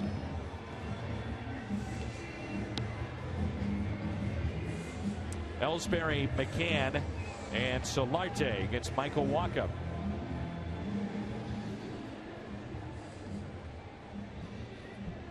When Ellsbury signed a free agent contract with the New York Yankees, Jackie Bradley took over for the Red Sox. And boys, he's struggling mightily. As Dan mentioned earlier, the Red Sox losers of 10 in a row.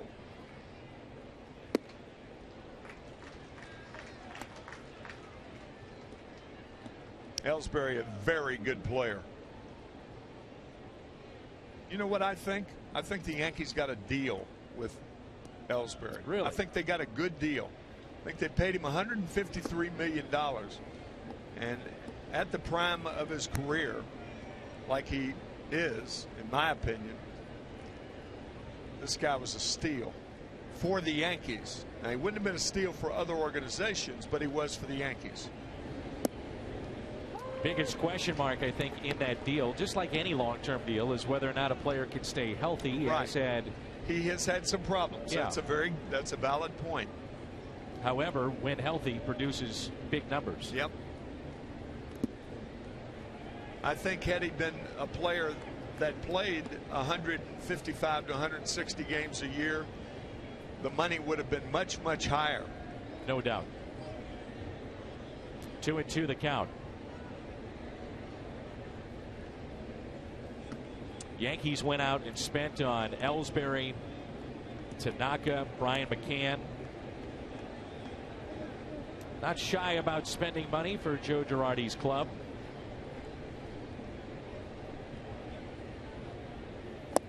And a strikeout, first of the afternoon for Michael Wacha. However, as they spent money, no longer the major league leader in the highest payroll, as the Dodgers are at $235 million. Then the Yankees, the Phillies, who were no hit yesterday, Red Sox, we mentioned their struggles, and Detroit. Detroit, by the way, the largest lead in all of baseball, 5.5 games over Kansas City and Minnesota. There's a ground ball with the shift on. Adams will take it. And Brian McCann is over 3. June 14th, pick up a Cardinals blanket for you or your furry friend. Compliments of Nestle Purina. And that is coming up June 14th, Cardinals.com/promotions. Best record in all of baseball here on Memorial Day. San Francisco 32-18, and they're 5 games in front of Colorado. You buy in, Tim, that once you hit Memorial Day, that for the most part, this is the team that you probably will be, barring any major changes? No, I do not. After 1964, are you kidding? After 2011? After 2011? Yeah. No. It's a barometer for many around baseball, and that's a breaking ball. Yeah, or the July 4th is another one. The team in first place has won so many things. You know, those things, I mean, we've, as fans of the game, as men who work in the game, we've seen that turned upside down and inside out too often. I think especially, too, when you include the wild card and teams that maybe are not playing well. Remember, this time last year, the Dodgers were awful. And then they went on an incredible run. Right. You just don't know. They were tweaked. Boy, was that ever an injection of some personality and a boost in their lineup. The addition of Yasiel Puig. In the gap in right center, and a sliding catch is made by Allen Craig. Yet to make an error in his career in the outfield, and a nice play in right center. Cardinals have out-hit the Yankees 6-4.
USAA honor warriors among us. In 2007, Danny Dudek was paralyzed from the knees down from an IED blast in Iraq. Since, he has gone on to win 7 gold medals at the Warrior Games. Also, Danny has completed half marathons and sprint triathlons. Danny continues to remain active, serving in the Army's Warrior Transition Command Unit. Fox Sports and USAA honor Lieutenant Colonel Danny Dudek. Memorial Day 2014. Stan the Man missed Major League time serving our country. Navy veteran of World War II. The 2007 Navy's Memorial Lone Sailor Award, and he has said that that is arguably the greatest award that he ever took home. Wow.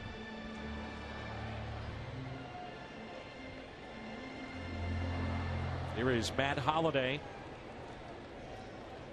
It's Holliday, Adams, and Molina against Chase Whitley, giving the Yankees a shot in the arm. The high fly ball out to deep left field. Gardner is back at the wall, leaps, and it's off the top of the wall. It's a double for Holliday.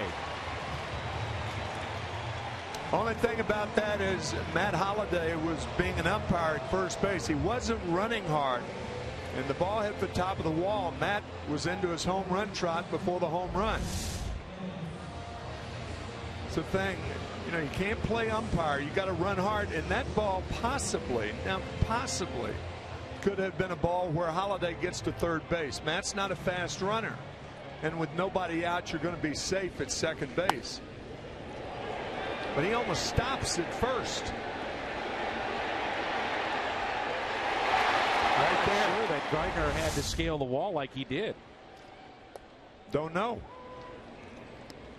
Regardless, it's a leadoff double, tying run at the plate in Matt Adams. Mentioned earlier, this is the longest that Whitley has gone, so I'm sure that there'll be a short leash on this right-hander. Joe Girardi's had a very good pen so far this year, and a ground ball tapped foul.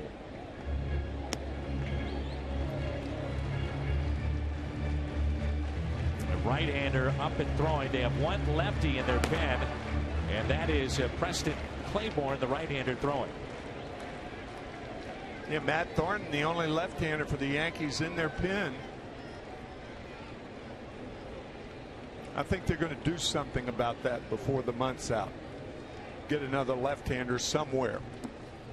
In the dirt, and Holliday stays put. The reason I say that, Dan, the Yankees are in a very tough division as far as left-handed hitters are concerned. American League East, some of the best lefties in the game. David Ortiz comes to mind. You almost have to have more than one left-hander in the bullpen.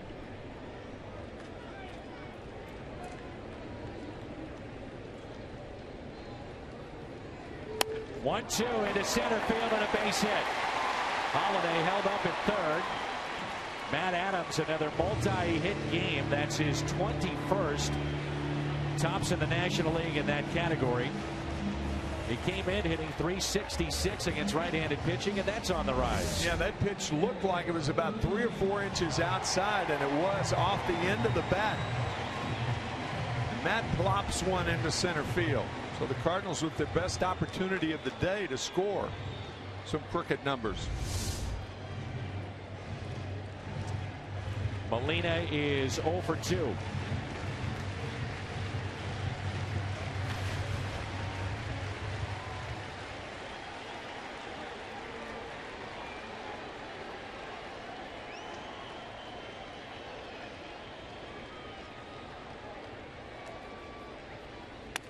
Broken bat and yanked foul. Molina did not play last night. Short turnaround for the Cardinals. They arrived at home a little bit before 2 a.m. this morning. No batting practice on the field for the club, and Tony Cruz made that start last night. Yeah, the Yankees, on the other hand, played an afternoon game in Chicago and got in way before the Cardinals. I mean, way before. A decent hour, 7:30, 8 o'clock last night.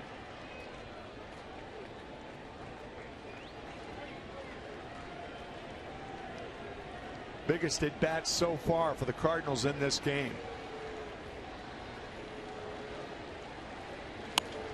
0-1 is a fly ball hit down the right field line. Ichiro will give chase, and it's out of play. From Yadier Molina to another Gold Glover, and that is Tom Pagnozzi. He'll sign autographs beginning at 5:30 this Friday, part of the Budweiser Bash in the Ford Plaza. Impressive thing about Yadier Molina is his two-strike hitting. He's third in the National League in average with 2 strikes. It's unheard of to have a 300 average over 2 months with 2 strikes. Normally, if you're hitting 240 with 2 strikes, it's good. Sure. You know, Bob Gibson was talking about Molina, the hitter he's become. You got to remember, when he was promoted in the minor leagues, a rarity to be promoted because of just how well you are defensively. And the Cardinals kept moving him up and up and up because of his defense. And the point being, the offense had to catch up.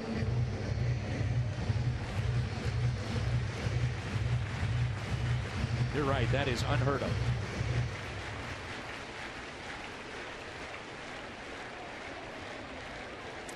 One and two the count. Nobody out. Runners at the corners. And he's hit by the pitch.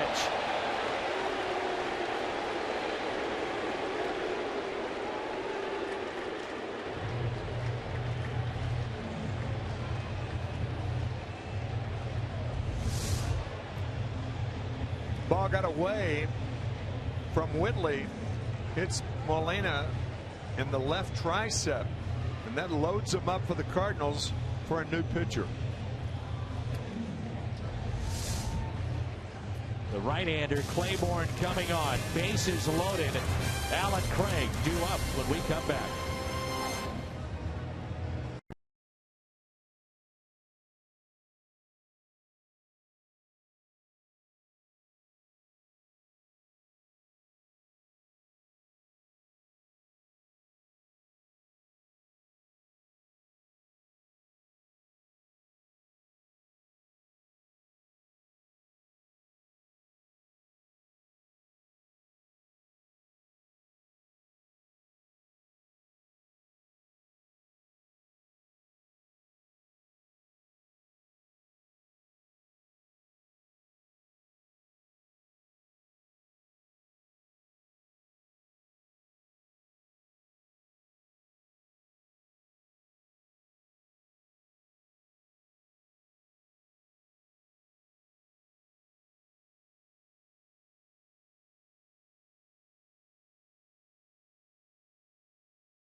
And 10 Days of Thunder concludes with a salute to the troops. And that's coming up tonight beginning at 7 on Fox Sports 1. Preston Claiborne, 6'2", 225 pounds in our Chevy Call to the Pen for the Yankees. 13th appearance here today. Second stint with the club.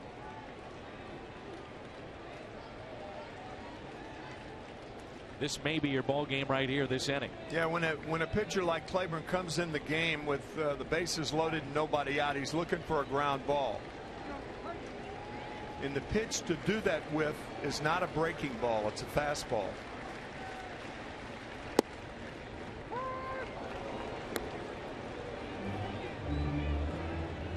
Inning started with a double off the top of the wall from Matt Holliday. He advanced on a single by Adams. Molina hit by a pitch moments ago. They're loaded up for Alan Craig. Craig is 1 for 2 today. Fly to center and a single.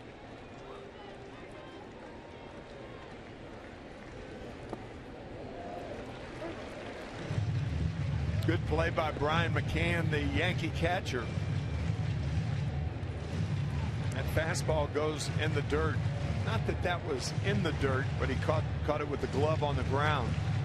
It's difficult on a fastball because you're not anticipating that ball being in the dirt.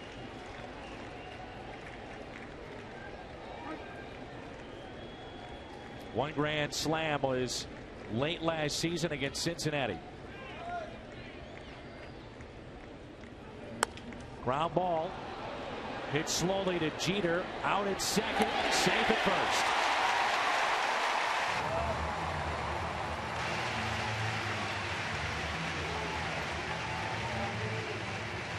Good job by Yadier Molina going in hard at second base. The ball was not hit hard enough for a double play. Jeter did what he could to Brian Roberts, who tried the pivot, but Molina, because the ball was not hit well, that gave Molina a chance to get down on top of Roberts, and the Cards tack on another one.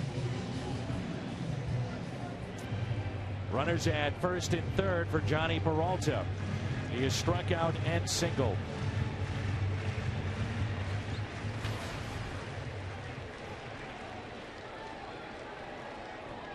Just the 116 average with runners in scoring position. He'd love to change that here.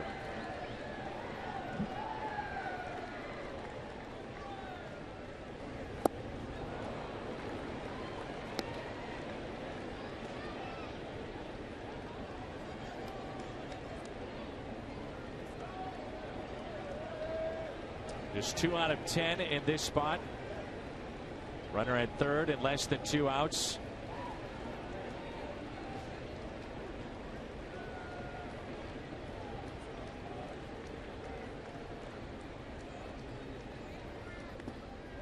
And again, a good play by McCann. Yankees in double play depth, of course, being up by a run.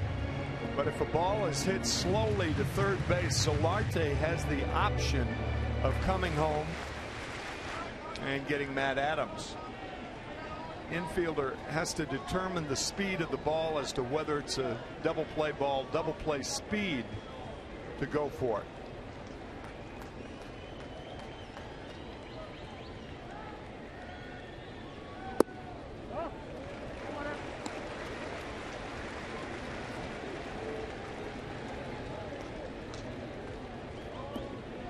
Peter Borges on deck. 2 balls, 1 strike on the Cardinals shortstop.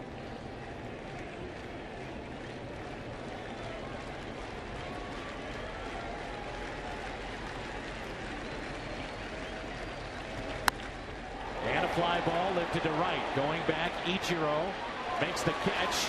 Adams tagging up from third. And this game is tied.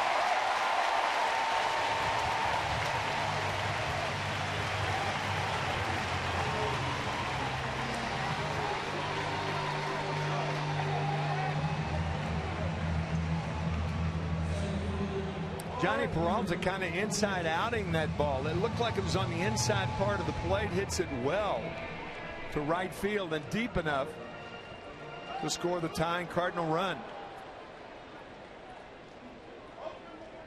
Cardinals have Carlos Martinez throwing in the pen. Michael Wacha is at the on deck circle.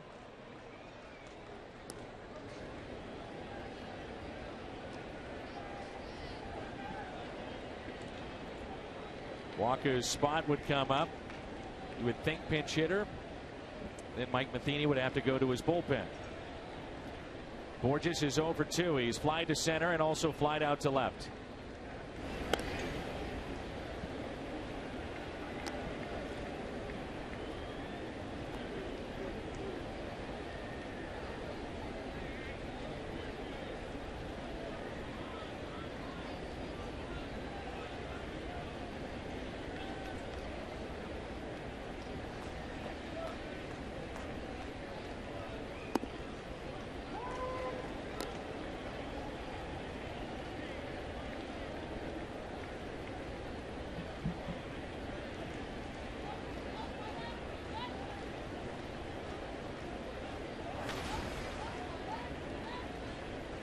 This game today beginning a 9-game homestand for St. Louis. Another check on Allen Craig. Cardinals have played very well here at home. It seems like at the beginning of the last homestand, it was a team that was running on fumes with all the games that were on the road. 26 of their first 39 games on the road. That's tough. Hadn't seen a schedule like that for the Cardinals since 1927 to begin a year. Ground ball that's hit to short. A flip by Jeter. The Cardinals have tied it up. We ended the 7th, 3-3.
Camera of Tony West, Jefferson Barracks, as we honor our military on this Memorial Day.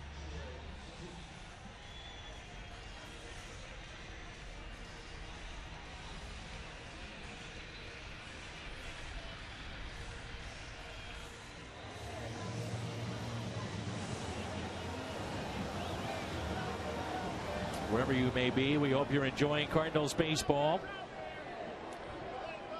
Ichiro, Roberts, and Johnson.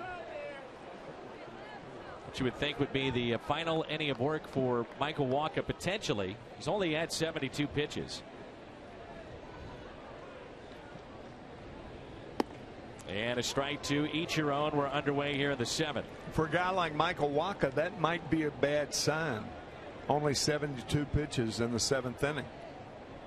And the reason for that, he only has 1 strikeout.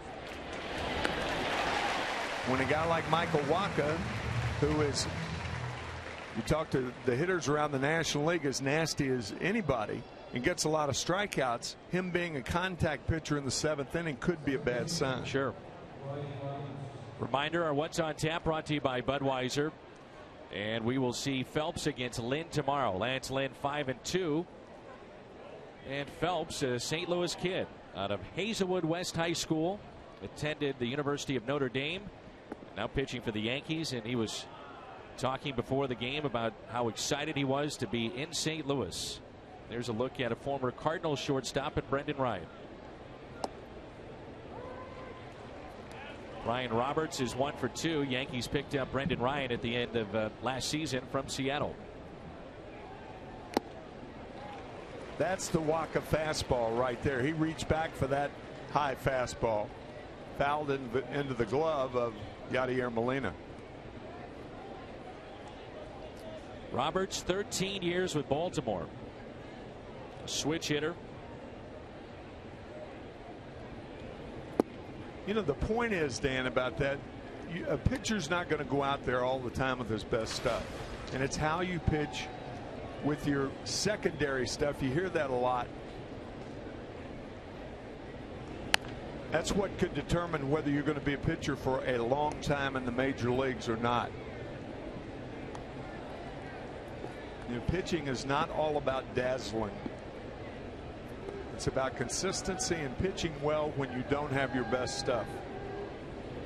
2-2, a ground ball. Adams circles it, flips to Walker. What a great deal on tickets. Fill up at Phillips 66, 8 gallons or more now until September 19th. Receive up to 50% off on a pair of tickets to a Cardinals home game. For more information, visit cardinals.com/Phillips66. Further your point, Tim, you look at Michael Wacha and just look at his game log, and he doesn't go necessarily very deep into games because of those strikeouts. He's in the top 10 of the National League of strikeouts. And Dave Duncan always used to preach, basically pitch to contact, because we want you to go deeper into games. Strikeouts, yeah, it's all well and good. Reach back and get them if you can, but take a look at trying to extend yourself deeper into games. I agree with that if you're the type of pitcher that can pitch to contact. But Michael Wacha does not have a sinker. He's not a sinker type guy. So, in my opinion, the way he pitched last year would be more akin to going deeper in the game, and that would include strikeouts. He's not a pitch to contact type pitcher, I don't think. Sure. Not from what I've seen. 1 ball, 2 strikes on Johnson, and the bottom dropped out of that pitch. Not contact.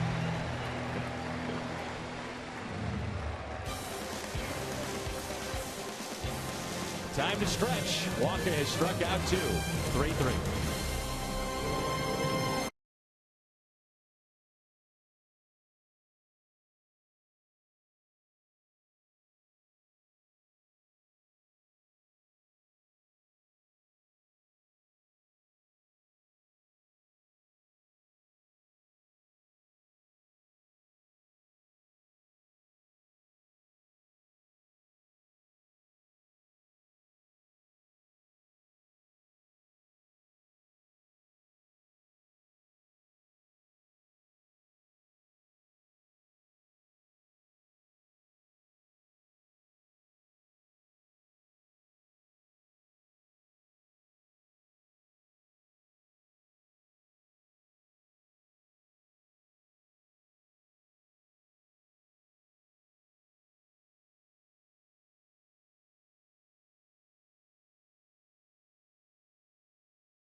Can earn 2% back in fan rewards on every purchase. Home or road, StubHub, your ticket to upgrades and more.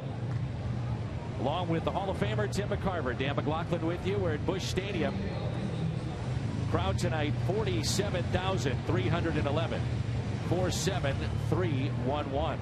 The 11th sellout this year as Michael Wacha's day is through, and Shane Robinson will be the pinch hitter.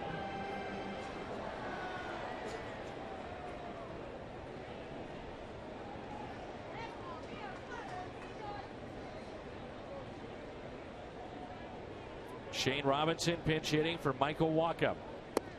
I'll be interested to hear what Michael has to say about what you were talking about. Any ill effects after taking that foul ball off the right elbow in the tricep area in his last start here at Busch Stadium.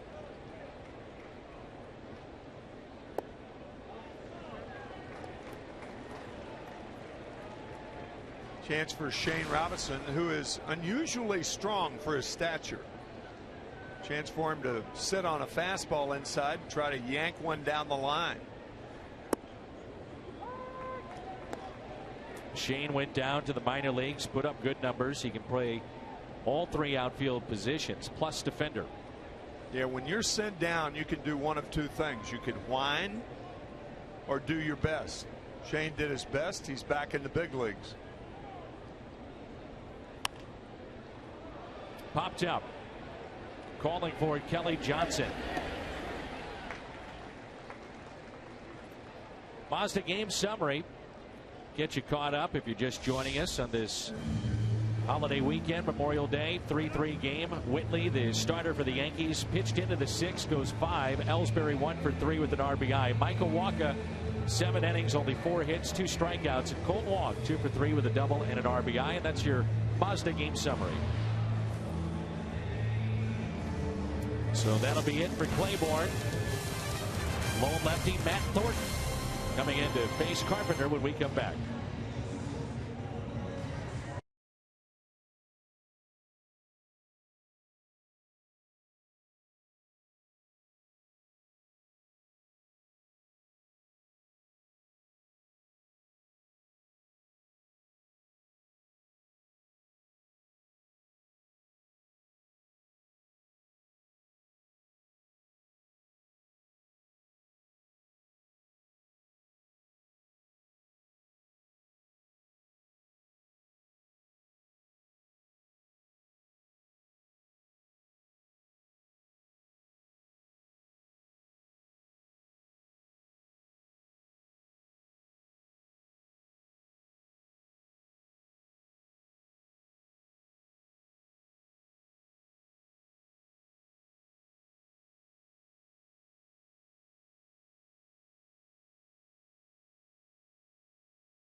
Great times are waiting. Grab some buds. And by Ford, the official cars and trucks of the St. Louis Cardinals. Well, the next 4 hitters hit from the left side. So Joe Girardi goes with his lone lefty, Matt Thornton, and our Chevy called to the pen, and this is his 22nd appearance. Facing a couple of left-handers, Matt Carpenter and Colt Long.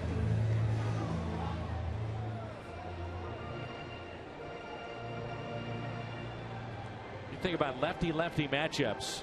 Matt Carpenter is one of the best in baseball. He hangs in there against lefties. Averages over the last couple of years been very good.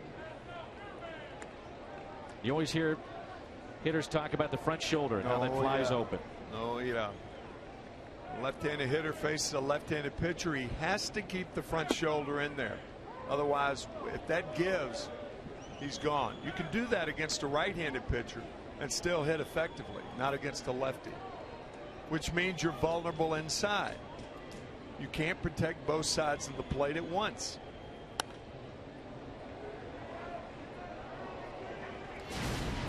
Nissan drive in the game. This is Matt Carpenter off the wall in right field, turned into a triple, his first of the year, and eventually came around to score on a double by Colt Long. The great year that Adam Wainwright is having. He has talked about exactly what you were just mentioning, being able to pitch on both sides of the plate. And something that he said he got away from last year through his cutter an awful lot and really became cutter dominant in his pitch selection, but now mixing in the changeup, curveball, fastball, the cutter. As Carpenter pops it foul, and what a year Adam is having. Yeah, I think Adam's finding out that the cutter is fine as long as you don't fall in love with it. strikeouts at the start of play today. I believe Jeff Samardzija, who's in line for the victory, his ERA has actually jumped ahead now of Wainwright as Carpenter grounds it to Derek Jeter.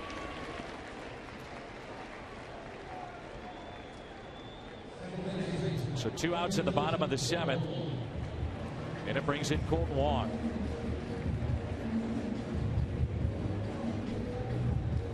Right now, Wainwright, the first National Leaguer at 8 wins. ERA, you just saw that, 1.67, and he's 3rd in strikeouts.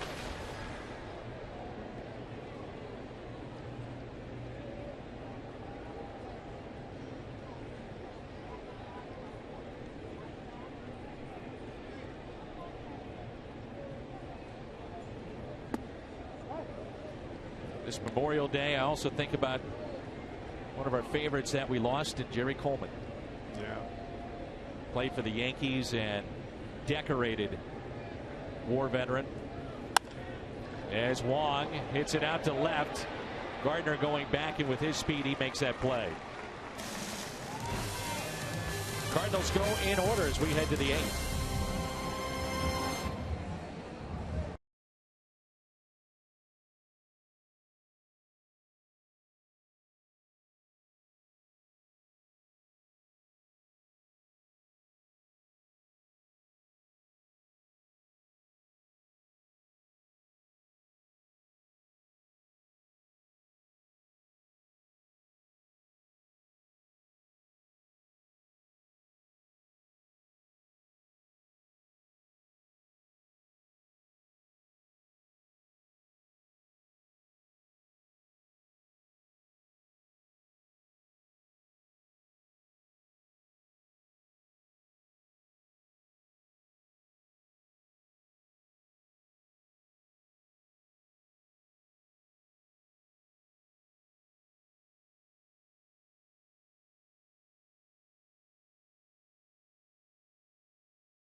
Studio inside Cardinals Nation. Bomberito Sports Update with Pat Paris. Pat.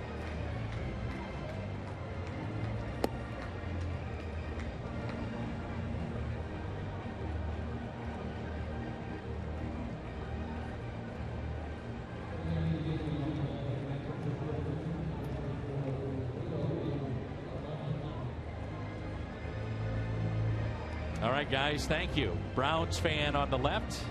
Cardinals fan on the right. Only time the Browns and the Cardinals met, the 1944 World Series, won by the Cardinals. I think that was the only time the Browns were in the World Series. Correct. Right. Then it was off to Baltimore. Mm-hmm. Yep, 1953. A Chevy call to the pen takes us to Carlos Martinez. This is Almonte, the pinch hitter. He's a switch hitter.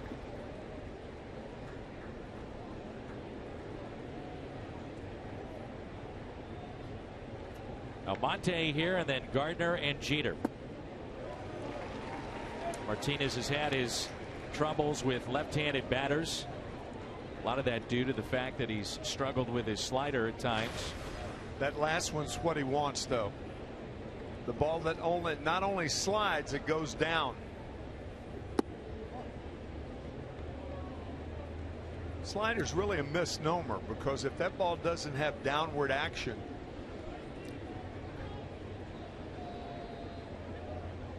it can be hit very, very hard. That was not a good slider. Story of 2 pitches. The second slider was what he wanted. That pitch was hittable. Almonte wants it back. What happens is when a pitcher drops under the ball, it spins like a cement mixer. That's where the players, that's what they call it. It just spins, and those balls, for whatever reason, can be hit a long, long way. So it should do two things: slide and go down.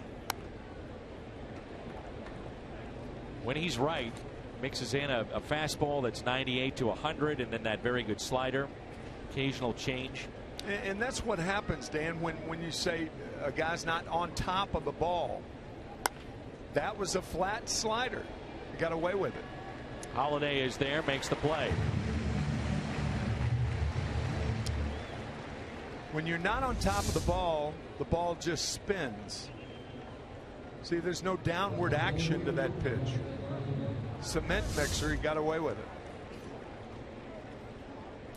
Brett Gardner will be the hitter. See those lefties, 306 off of Martinez. The 2 home runs allowed this year have come against left-handed batters. Gardner walked and scored, grounded to short, and lined out back in the 5th, but picked up RBI number 22. Base hit to left.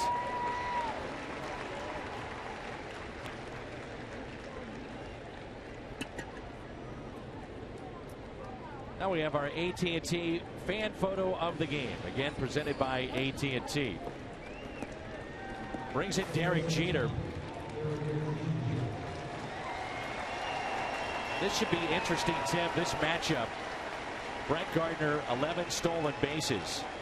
And would they even test Yadier Molina, who has caught 11 out of 21? I was thinking the same thing. The difference is that you've got Jeter, a contact hitter up there, and he's a free swinger. We talked about it earlier. Batting average over 400 on the first or second pitch. That's what you have to do. Hold Gardner close.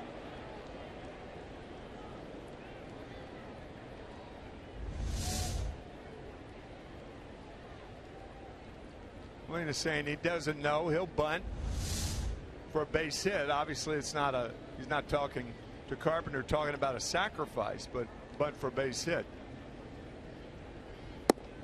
Inside to Jeter. Single to center. Grounded out to third. Also flied out to right.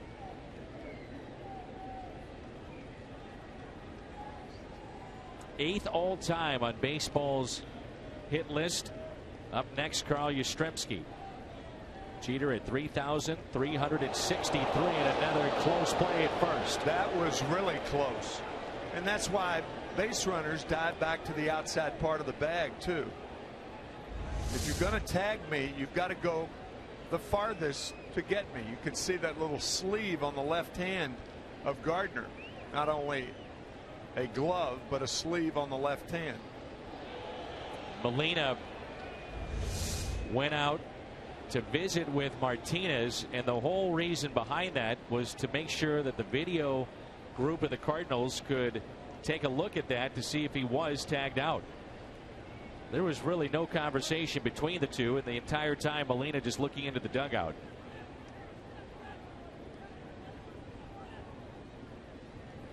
Not running. Pitch is taken inside. 2 balls and no strikes. Here's that play at first one more time. He was safe. High tag, late tag by Adams.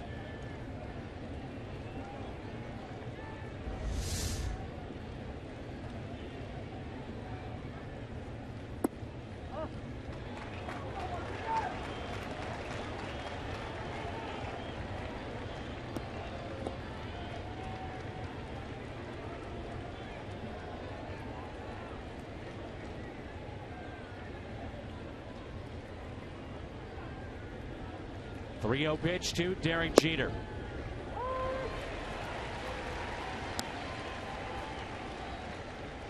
Cardinals in the outfield shading Jeter to right center.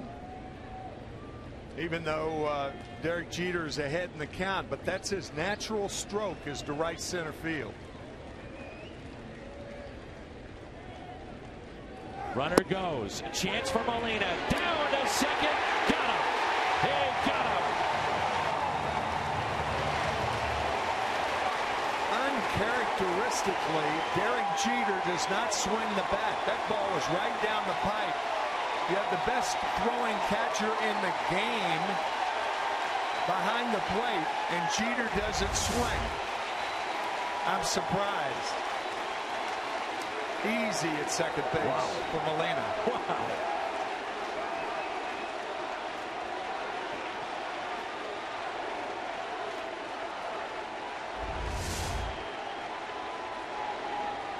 Much of this crowd on their feet. Goodbye. Called third strike on Derek Jeter.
Of 22, 55%.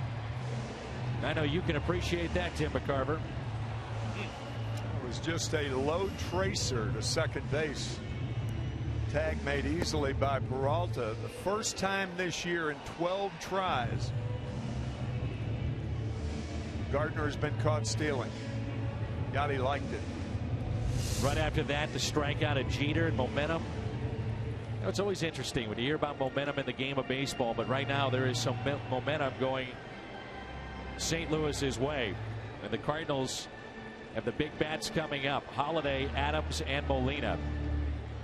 Betances has been just outstanding this year. 49 strikeouts, leads all major league relievers. 49.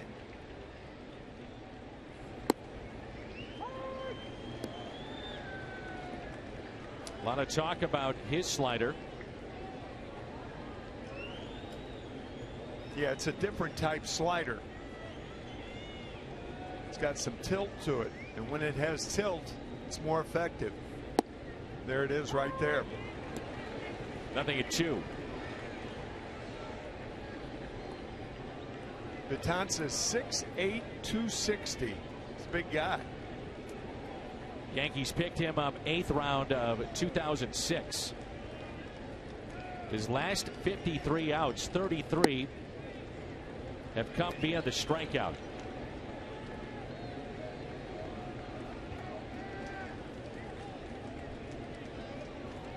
Matt Holliday is 1 for 3. Double, run scored. That was back part of a 2-run 6th.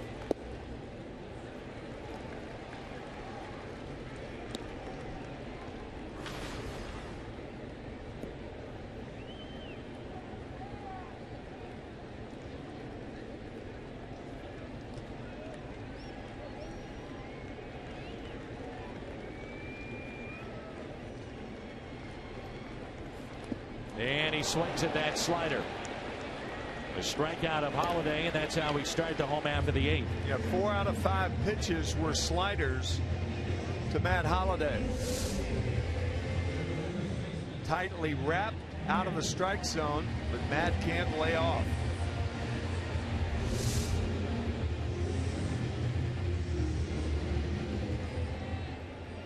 Adams a 2-hit day. Both have been singles.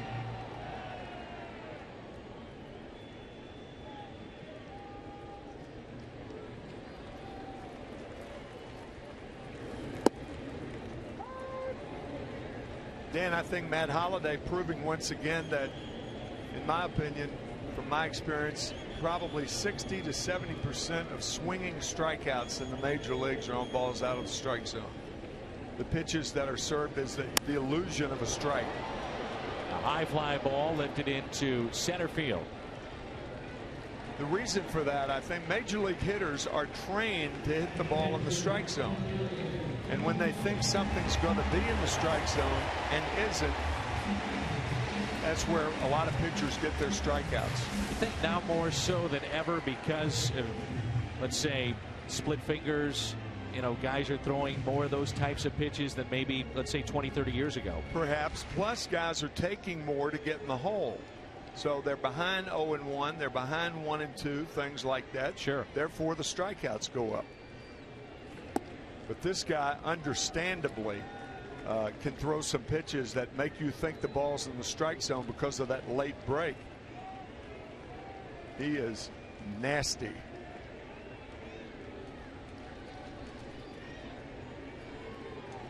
(1-0) to Molina. Was hit by a pitch back in the 6th and is grounded out twice. 0 for 2.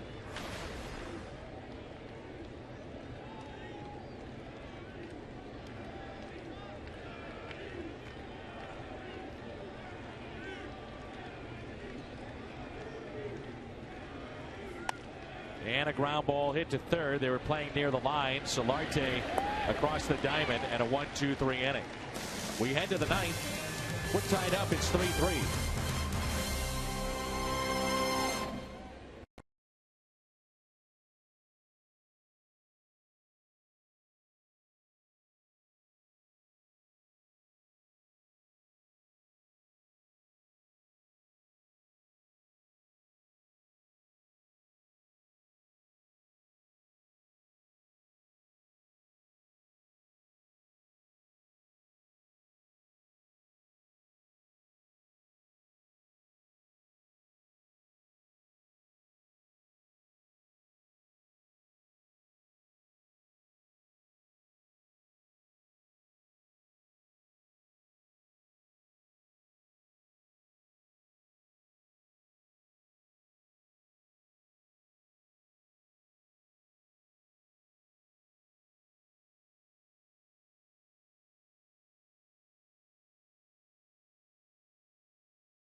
Carlos Martinez out of the pen for St. Louis here in the 9th inning.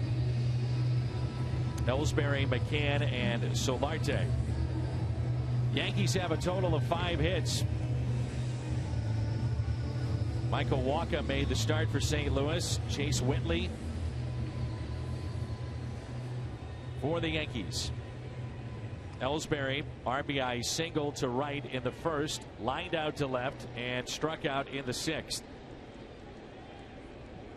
These two teams squaring off for the 35th time. Yankees lead the all-time series 19-15.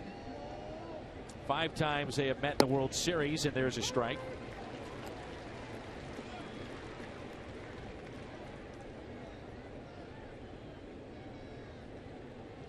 Cardinals were at Yankee Stadium 2003. The Yankees at Busch Stadium 2 in 05.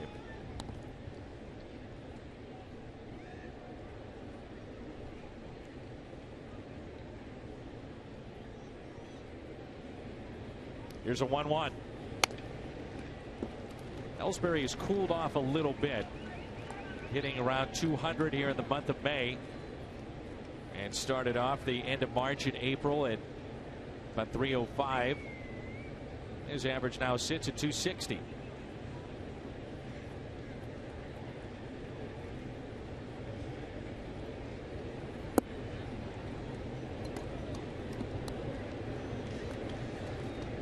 Surprising pop for a man of his stature. He's not a big man. Great leverage, great hand-eye coordination. And a ground ball hit to the right side. Adams. Martinez.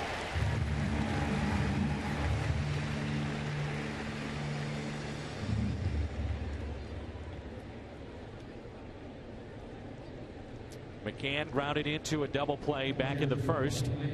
Lined out to right, grounded out to first. He has stranded 79 runners this year, most on the club for the Yankees. And when the Yankees signed him, they felt short porch and right, left-handed hitter. He's got some pop.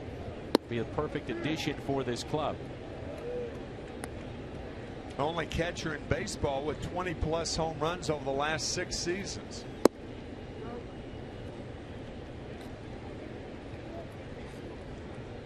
Emergence of Evan Gattis for the Atlanta Braves allowed McCann to walk. 2-1.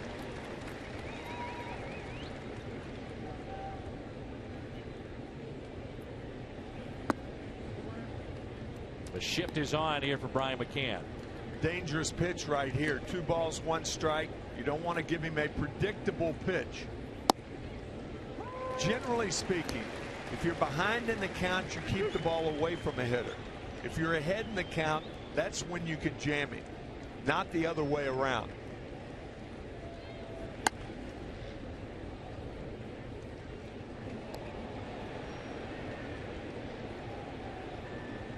Made it inside the tarp. The 3-2. Make sure you're hiding there, Michael Walker. We don't need anybody getting hurt. The ball will find you. Will it ever? And a called third strike. I think Brian thought that ball was low.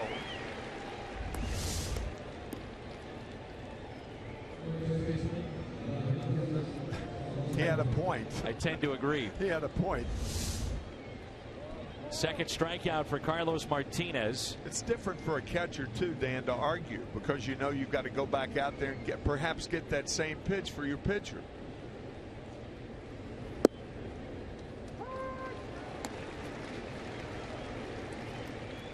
Solarte, a switch hitter, grounded out to short, popped out to second, and a sliding catch made it right by Alan Craig. That's strike 2. That was a good Martinez slider, that last one. That ball had some downward movement, and Solarte hitting over the top of it. Here's the 0-2. Slowly hit near the first base line. A flip to Adams. 2 scoreless innings for Carlos Martinez. Alan Craig leads it off and a chance to win it when we come back.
Telecast is presented by the authority of the St. Louis Cardinals and may not be reproduced or transmitted in any form, and the accounts and descriptions of this game may not be disseminated without the express written consent of the St. Louis Cardinals.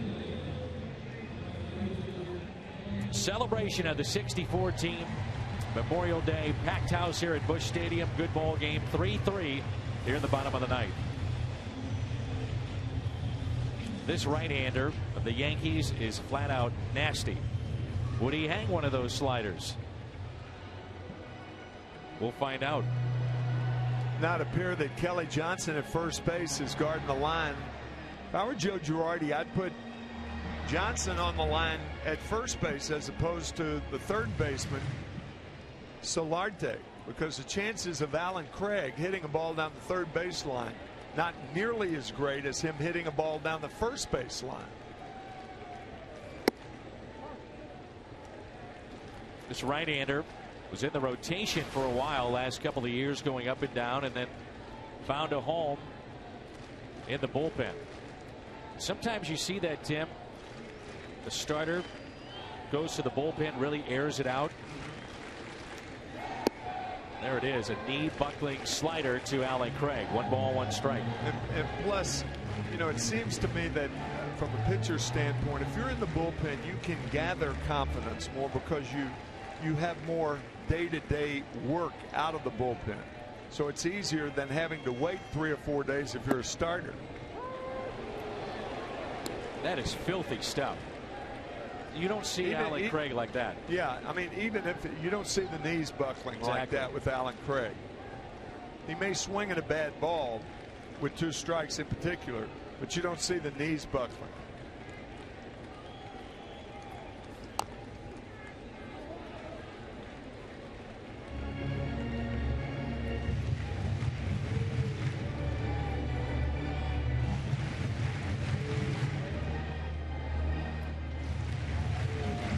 Nearly 48,000 in attendance here at Busch Stadium.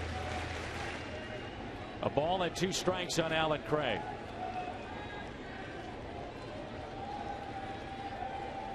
Cardinals have hit just 26 home runs this year. That's 29th in the league.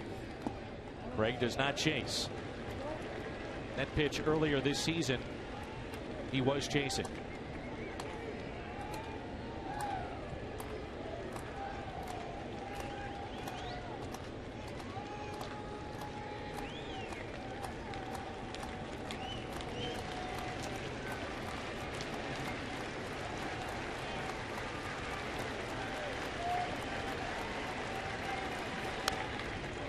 We'll do it again.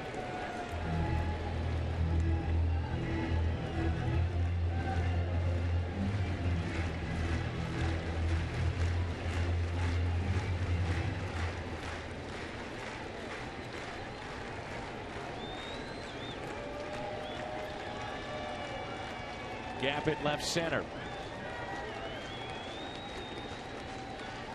It's another 2-2. Good at bat here by Craig.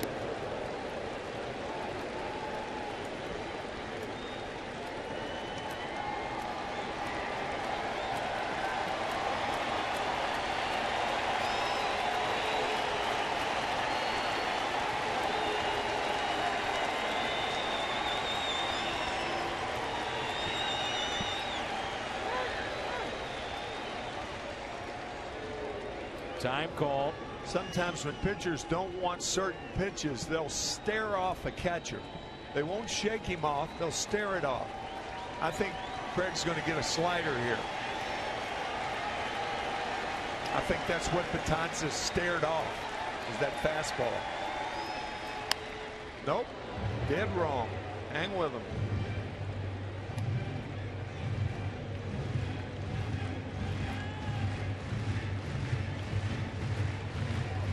I know what McCann's thinking. He's thinking that you can get away with the slider for a ball because it looks like a strike. That's why I think he wanted to throw the slider on that first 3-2 count. We'll see.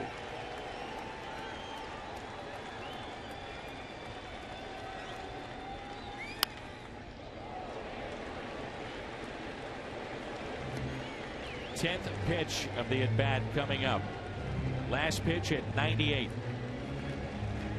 It's a tough league. Tough combination. 98-mile-an-hour fastball and that wicked, tightly woven slider.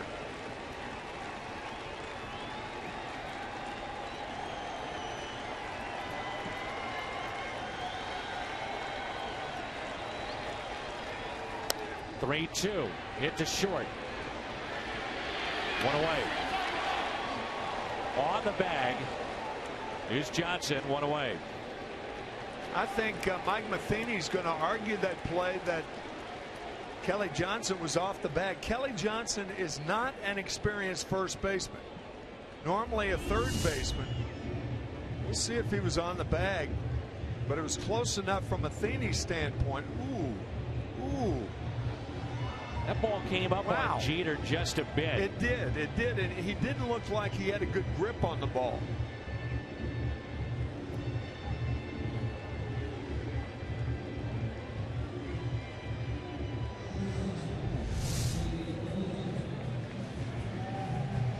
So one out, and here is Johnny Peralta, who has 9 home runs. He has struck out, singled, and a sac fly RBI to right. Back in the 6th, and that tied it up. That's where we stand right now at 3-3.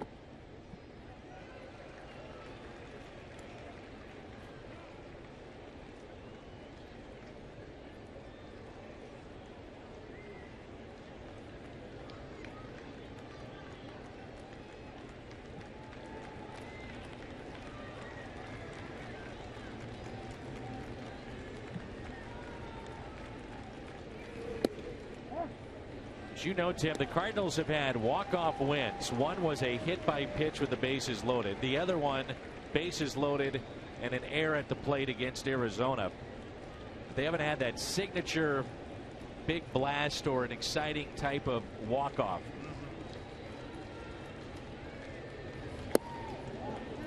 Not a walk-off where the Cardinals have done it, but the defense has done it. Exactly.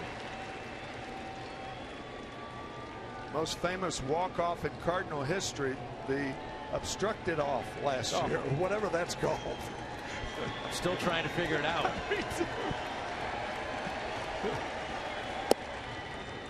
I'll say this, though, the umpires, and we're talking about the Alan Craig play here at Busch Stadium that he scored, and it was obstruction at third base, but Jim Joyce was right on it and got the play right. He surely was. That was one of the great pressure calls in postseason history. Broken bat. Another chance for Jeter. Just flips it over to first for out number 2.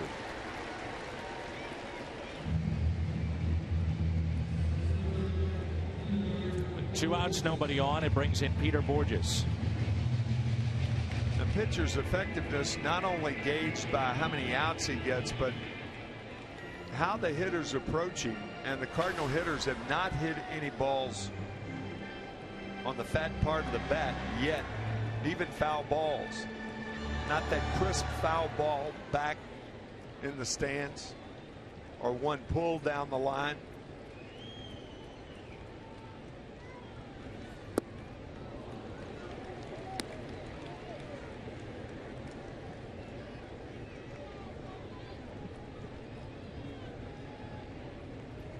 Borges is hitless today in 3 at-bats. Flied out to left, center, and also hit into a fielder's choice.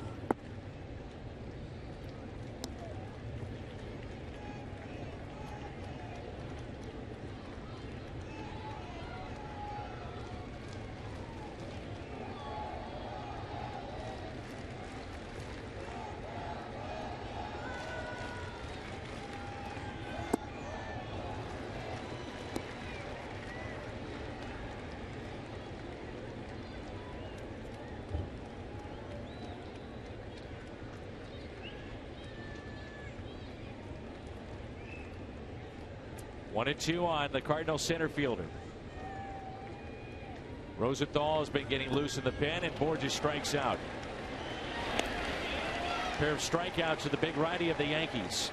Last time these two teams went into extra innings, a guy named McCarver pretty big home run in Game 5 of the 1964 World Series. Extra innings in 2014 when we come back.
Link's beef jerky all season long. Jack Link's beef jerky. Feed your wild side. Third time on the road trip for the Yankees that they had 2 extra innings. Chevy called to the pen, and the Cardinals closer is in, Trevor Rosenthal. Road trip for the Yankees, and 2 with the Chicago Cubs, then 4 with the White Sox, and 3 here in St. Louis. And Dan, that game that the Yankees won on Saturday where they came from behind 3-0 as John Jay goes to center. He'll bat 9th. Then the pitcher, Trevor Rosenthal, batting 8th. But that was probably the biggest win of the season for the Yankees, where they came from behind with 2 outs trailing 3-0 and a blown save by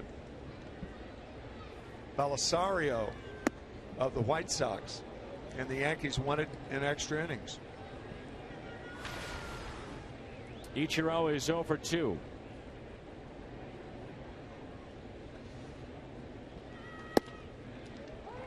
One ball, 1 strike.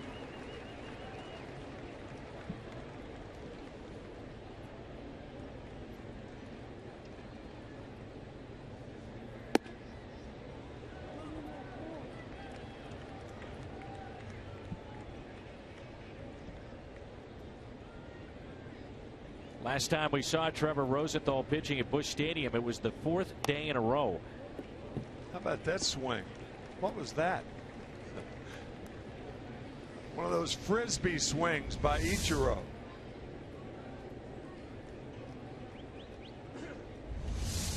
I've seen emergency swings. That I think even Ichiro would laugh about that one. You know, the Cardinals played an exhibition against the Mariners in his first season, and he did not have a great spring training. We were behind the cage with Lou Piniella. We asked him, well, tell us about this guy Ichiro. He said, I don't know. He said, we haven't seen much. He's not driving the ball, hasn't hit for average. He's got a nice arm, he can run a bit, but we really don't have any idea. And then he went out and hit something like 350 or whatever it was. Yeah, they found out in a hurry. Yeah. Those fans in Seattle. He later said, Tim, that he was setting up pitchers. You know, it wasn't the pitcher setting up the hitter. It was Ichiro setting them up. So he grounds it too short. Taken there by Peralta. Not only setting up pitchers, but he could fly, too. Oh, yeah. In those days. And that's why you saw him a lot of times take that stance. Sure. Slap it, be running almost as he was hitting the baseball. Bale and whale swing. You got it. Ryan Roberts is lined out to center. Singled and scored back in the 5th, and also grounded out. Ryan Roberts was signed after Robbie Cano signed a 10-year deal with the Seattle Mariners. Left a pretty big hole in this lineup.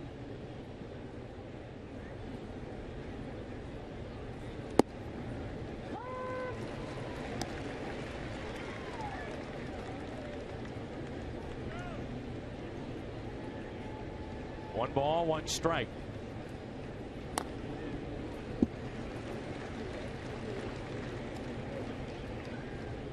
Cardinals should be in very good shape looking at extra innings with Rosenthal here. If Manus and Freeman that could give you more than 1 inning. 2-2. I know this sounds strange, but it's almost as though the Cardinals are hopeful that they hold the Yankees to no runs, of course, but with 4 guys getting up. Since Betances, if you do that, you get Betances out of the game. Right. I mean, this guy, you want him out. That's impressive. Yes. What he's done to 6 straight hitters. Strikeout for Rosenthal. And that's impressive. What Rosenthal just did to Brian Roberts. Just blew him away. That high fastball. Forget it. I'm curious, Tim, how much do you get into velocity? Is that something that over the years you paid great attention to, or is it something that's more prominent now? Depends on whether it's the difference between 92 and 94 or 94 and 100. The latter, I pay a lot of attention to it. But most pitchers are not like that.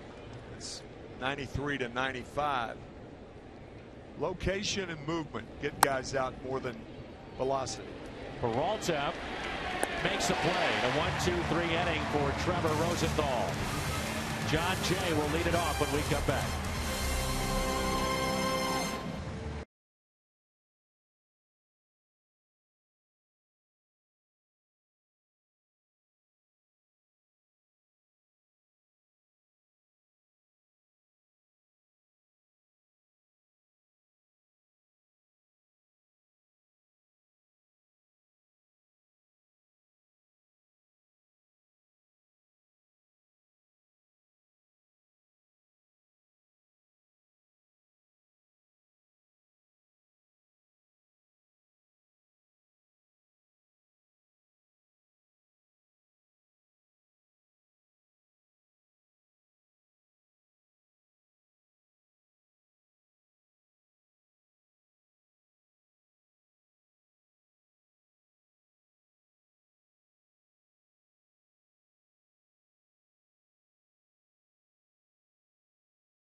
Cardinals about hit the Yankees 8-5.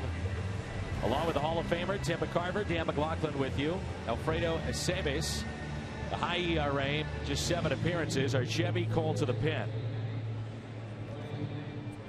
Cardinals have John Jay, Matt Carpenter, and Colton Wong. And when he was in St. Louis, Brendan Ryan was an outstanding, I mean outstanding. Superb. Yeah. Shortstop. Superb. As good as it came. And he's at first base, and that's his former manager there, Chris Maloney, in the minor leagues. I didn't know that. That's great. Great pickup there, Dan.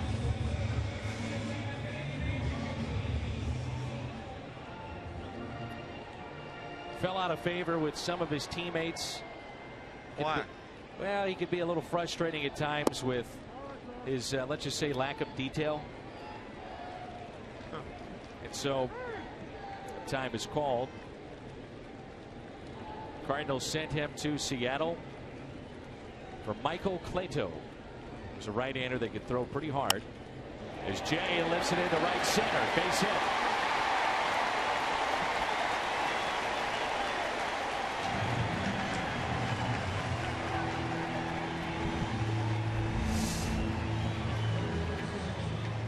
Good job in his first at bat by John Jay. So the Cardinals now with speed on the bases. getting their leadoff batter on here in the bottom of the 10th.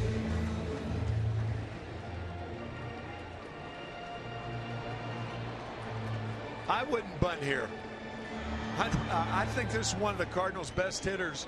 If it's a left-handed pitcher out there, I'd say yes. Bunted foul for strike one. However, the one thing Carpenter has in his favor is he's a great two-strike hitter. That's exactly. when so if he gets in the hole with the bunt, and I guess that's what Mike Matheny's thinking, if he gets in the hole because of the bunt, which a lot of guys do, and they get polished off on the first two pitches, that he's a good enough two-strike hitter that he can turn that into a base hit. So we'll see. 2 strikes. And here we are.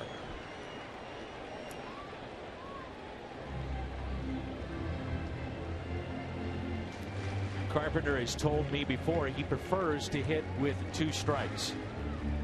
You don't hear that very often. But as you mentioned, Tim, he is a superb 2-strike hitter. John Jay, leadoff base hit, stands at first.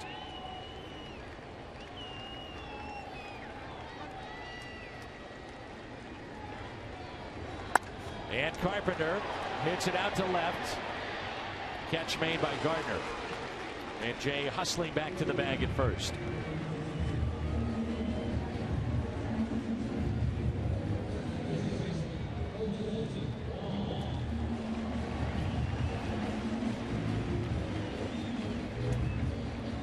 A 2-hit day for Colton Wong.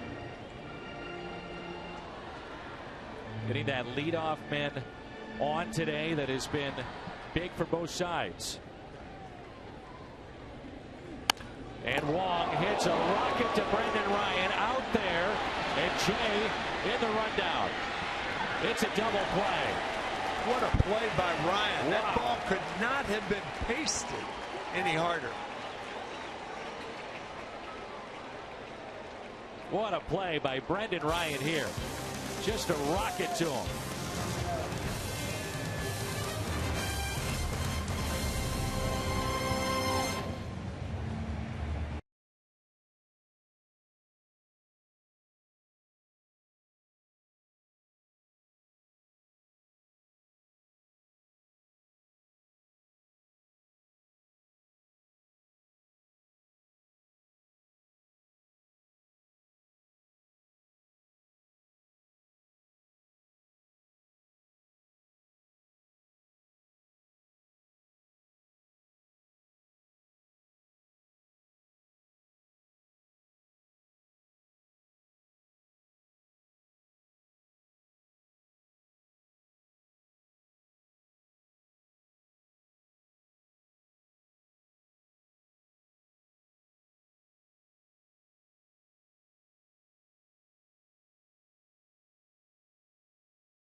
Season long Jack Link's beef jerky. Feed your wild side.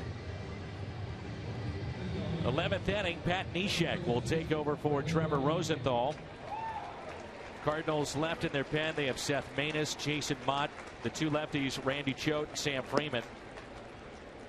And Neshek has just been outstanding this year. This will be appearance number 25, a .83 ERA. And he finished up the ball game in Cincinnati late last night. Brendan Ryan be the hitter for New York. Dan, I think Pat Neshek has gotten himself into a more important position than the Cardinals thought he would have been in when this season began. He really deserves a lot of credit. with the way he's handled his first 2 months with St. Louis. And I think, too, now with Segrest out on the DL, Martinez has been hit and miss at times. That role that you speak of is much greater importance as Ryan hits a fly ball into right center, and there's John Jay.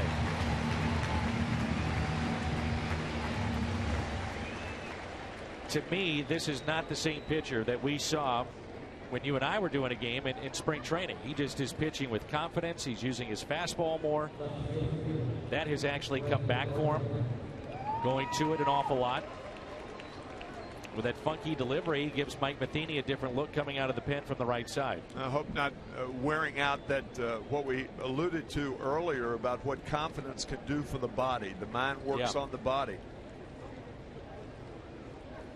Cardinal fans are seeing that so far through the first 2 months from Pat Neshek.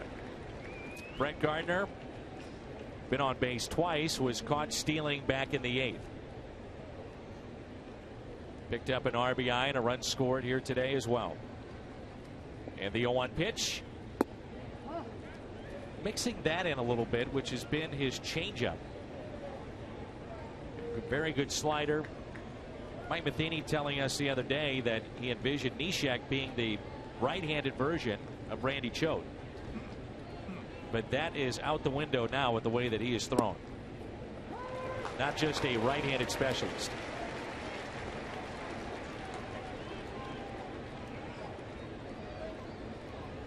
Well, that's what that changeup can do for a right-handed pitcher against left-handed batters. Make him something other than just a right-handed specialist. That was it. Makes the play. 2 down.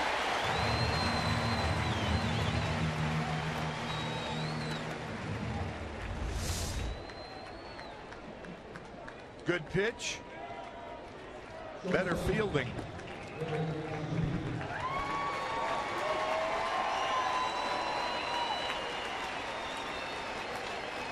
Hard to believe some of those shots, those slow-mo shots, about what pitching does to your elbow and your arm.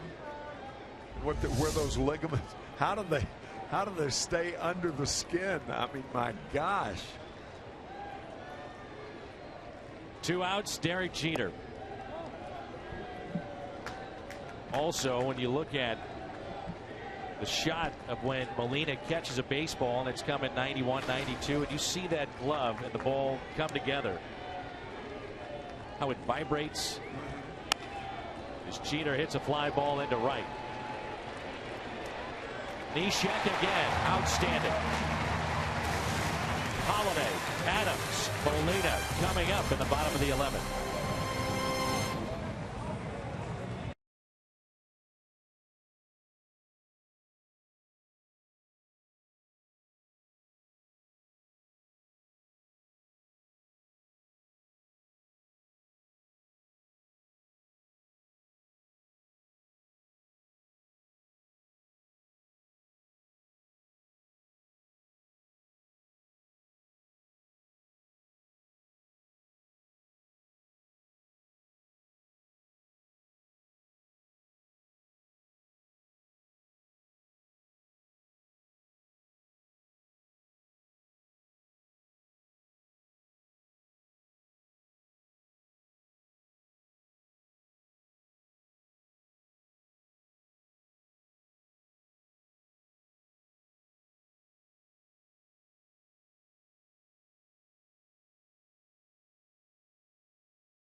Bottom of the 11th and a 3-3 game. Had a rain delay of just over an hour, 1 hour and 1 minute.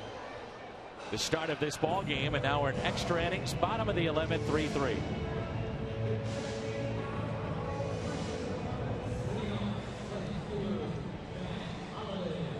Halladay thought he had a home run. That was back in the 6th.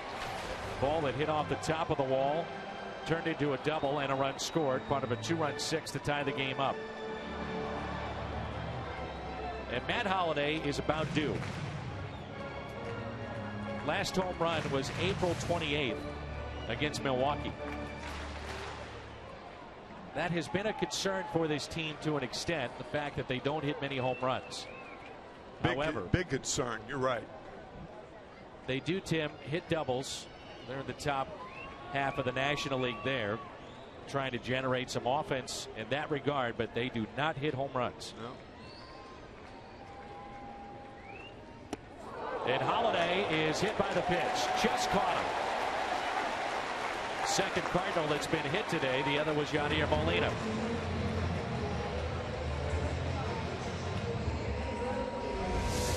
Seamus careless with that first pitch. Riding inside it. It not only hit Halladay, but McCann caught the ball, which is, you don't see that often. The thing for the Cardinals just looked like it hit the uniform. Yeah. And Adams on the first pitch takes strike one. Another 2-hit day for Matt Adams.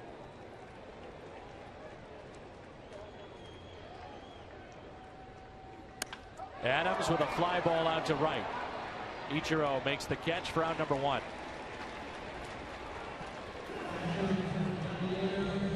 One more look at the hit by pitch. Matt Halladay on the first pitch, just grazing his 7, and McCann making the play. So Matt's all right. He's on first base.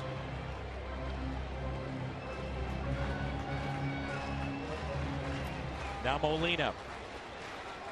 Hitless today, but one of the biggest plays of the game, catching Brett Gardner trying to steal late. Molina, fly ball, left field, at the track, it's at the wall. Gardner leaps and has it. Back to first goes Halladay. Couple more feet, we're headed home. Yadier Molina slamming his helmet to the ground, holding on to it. He thought he had it all. Cardinal fans thought he had it all, but Brett Gardner said no. I don't think that ball would have been out, but it may have been. It was close. I think it was coming down when he made the play. Good look at it here. Close.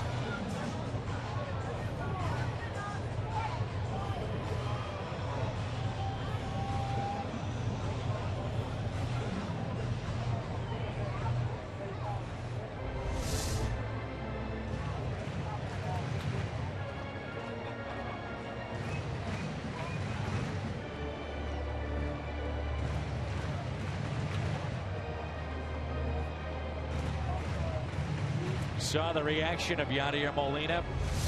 How about the fans?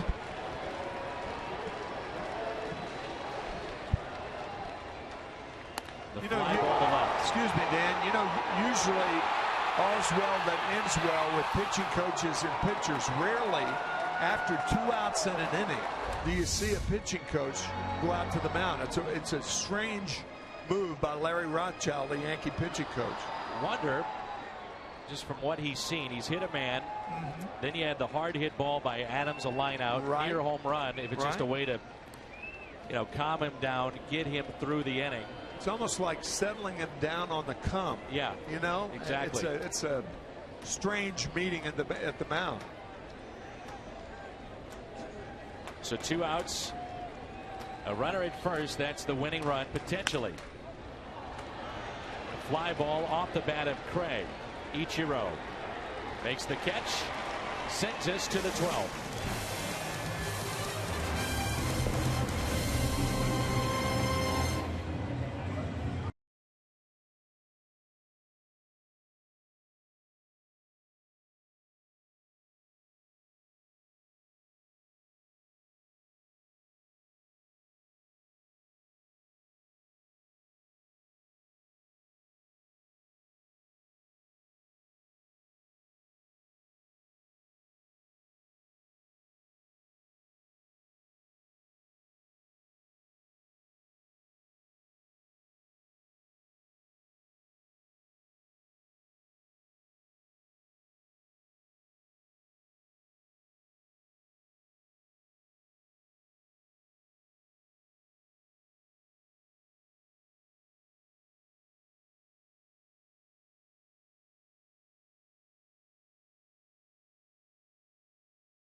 As we play here in the top of the 12th, wherever you may be, we hope you're having a very safe and wonderful Memorial Day and enjoying Cardinals baseball.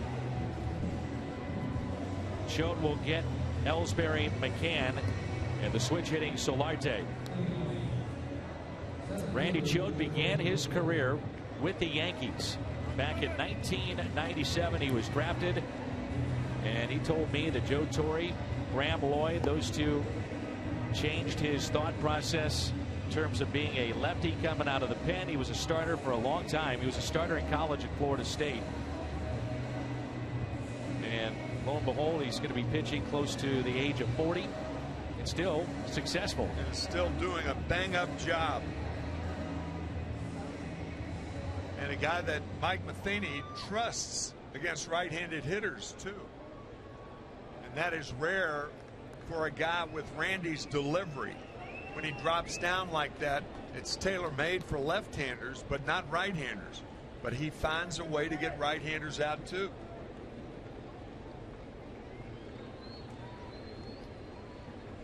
Ellsbury trying to bunt his way on. Single to right. That was back in the first. Picked up an RBI, his 18th. He is lined out, struck out, and grounded out.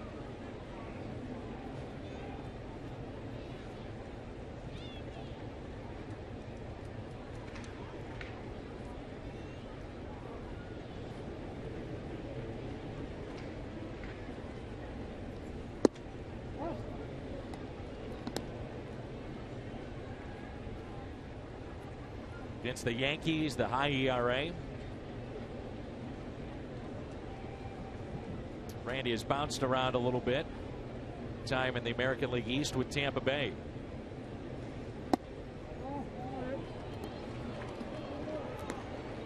Two and one.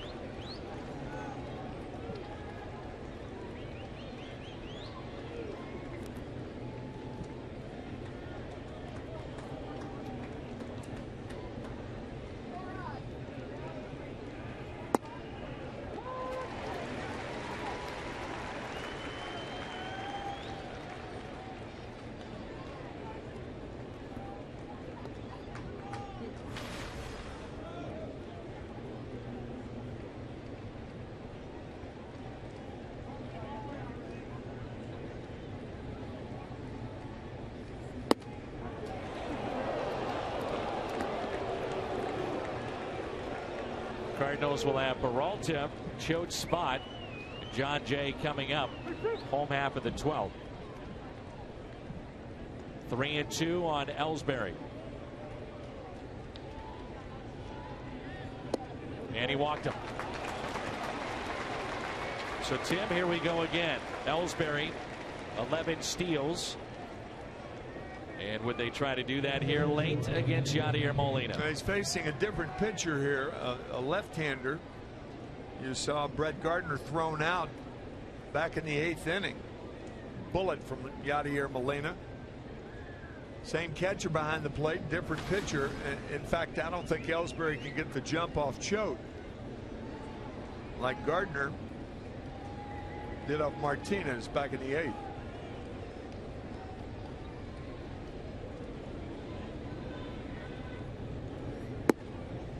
Floats in there for strike one. Brian McCann at the plate. Grounded into a double play. Lined out, grounded out to first, and also was called out on strikes.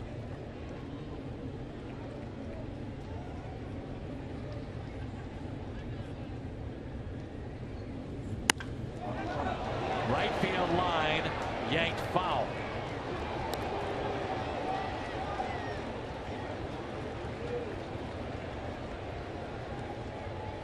Brian McCann ready for that fastball. He saw all those fastballs inside to Ellsbury. He was ready for that heater, I would say. Got to be ready to hit a ball that far foul. Right. Lefty off lefty. Sure.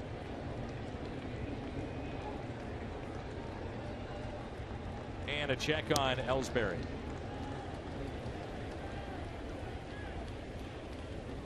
McCann owns 7 home runs. As Tim mentioned earlier, the 20 home run seasons consecutive that he's had. He's got power.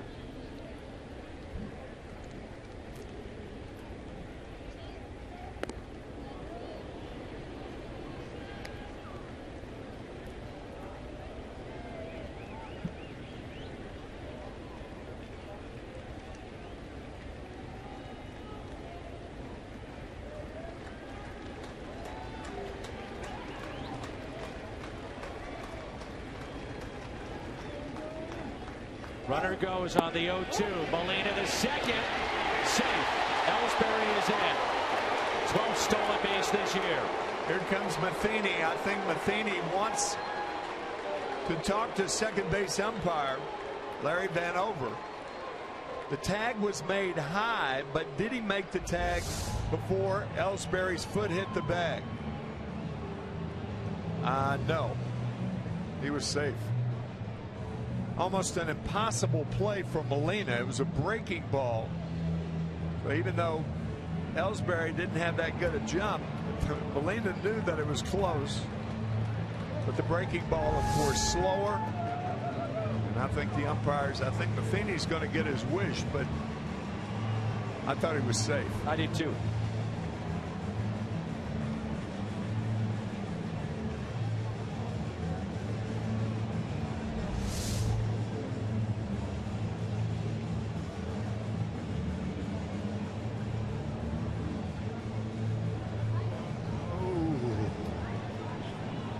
I agree with Molina.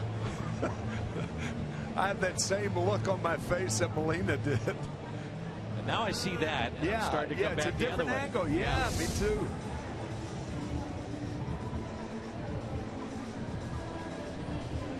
Was the foot on the bag when the tag was made on the left shoulder?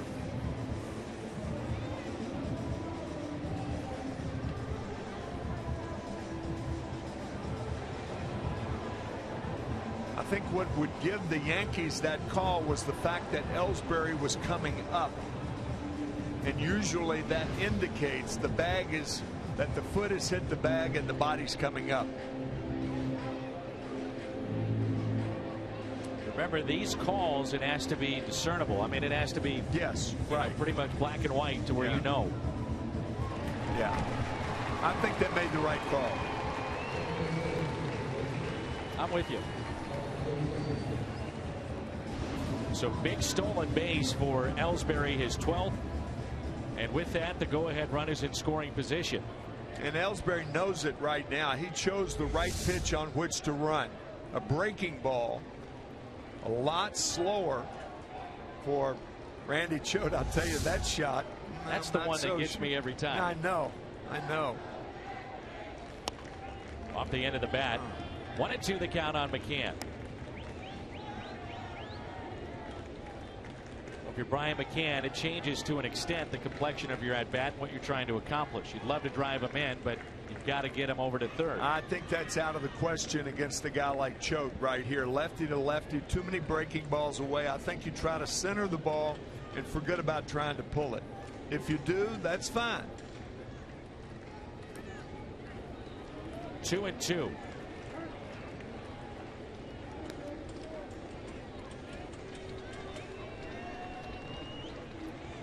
The ability to throw a pitch in the dirt because of number 4. Almost snuck underneath the glove. Almost. 2 balls and 2 strikes on Brian McCann. And he's hit by the pitch.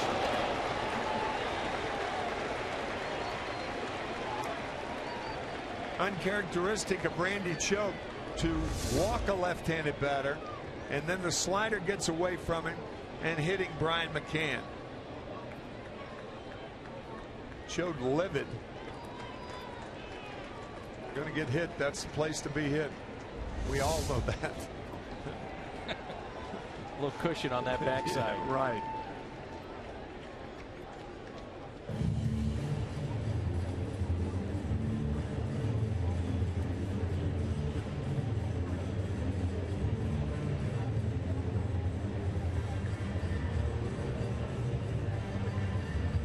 Mike Matheny still is not motioned to the pen. It's Jason Mott. I think Mike went out there and looked to me like he was talking to the middle infielders and the third baseman. We'll see if the Cardinals put the rotation play on where the third baseman and first baseman charge, and Peralta, as a shortstop, will cover third. Well, if you were thinking about going to Mott, Solarte from the left side of the plate hits .330. Yeah. Forget that. That is updated with what he's done today. So coming in .330. Well, you can see Peralta, how close he is to third base. The rotation play is on.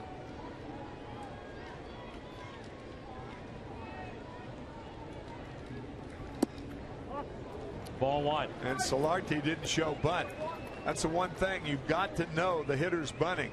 Otherwise, that opens up the whole middle of the infield. And Solarte, a 300 hitter this year.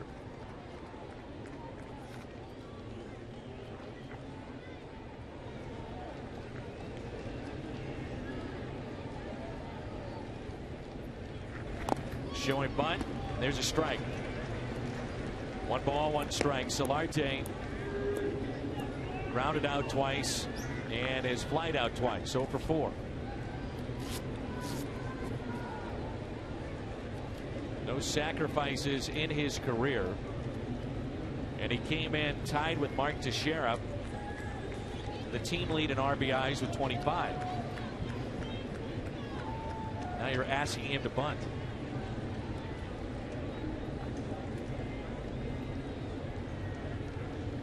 The 1-1.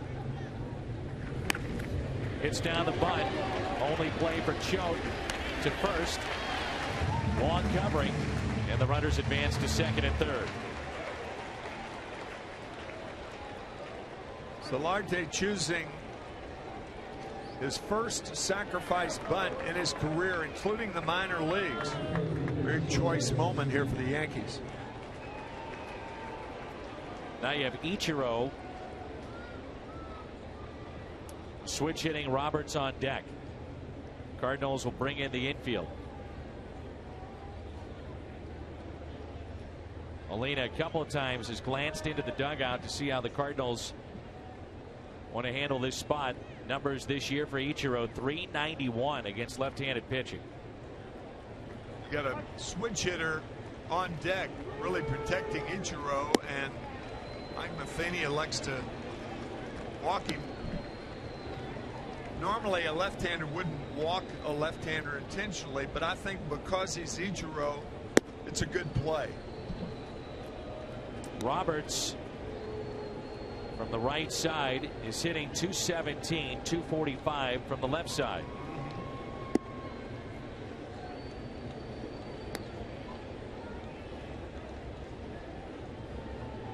By the way, he has grounded into 7 double plays, most on the team as well.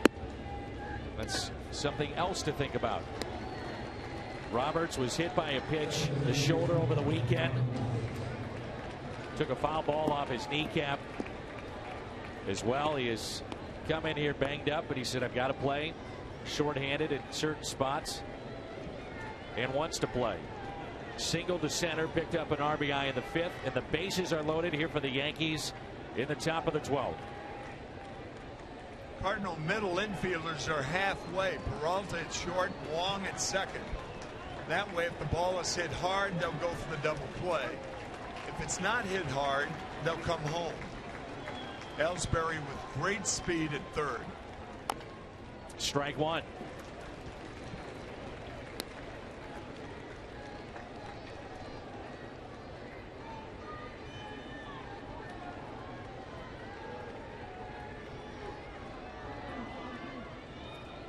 Alfonso Soriano has moved to the on-deck circle.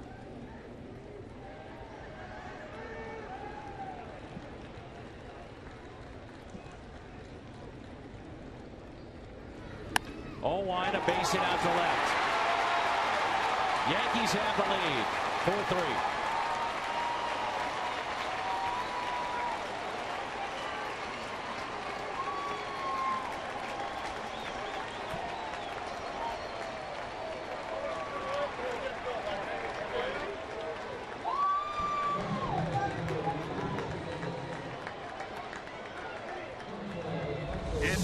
about halfway, ready for the double play or the ground ball hit hard. And Roberts finds a hole on the left side. Molina sets up outside, the pitch in the middle of the plate. And Roberts makes Joe pay. Double switch. Jason Mott coming on when we come back. Yankees on top, 4-3.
Tommy John surgery, and Archemi called to the pen.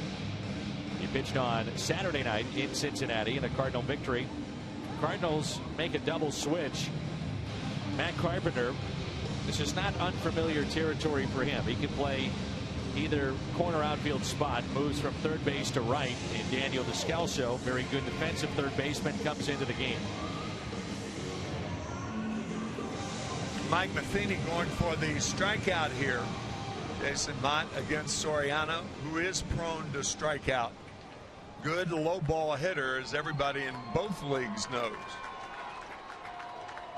Or both leagues know. Soriano against Mott, 3 for 10 with a home run, 5 strikeouts. So these two had many matchups, Cubs and Cardinals. Soriano traded over to the Yankees late last season.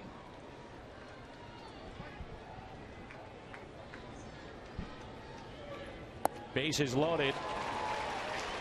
And strike one. Soriano's former team has signed Manny Ramirez. I saw that. Cubs signed Manny. Does that make any sense to you? No. I mean, in the National League, where you can't DH him?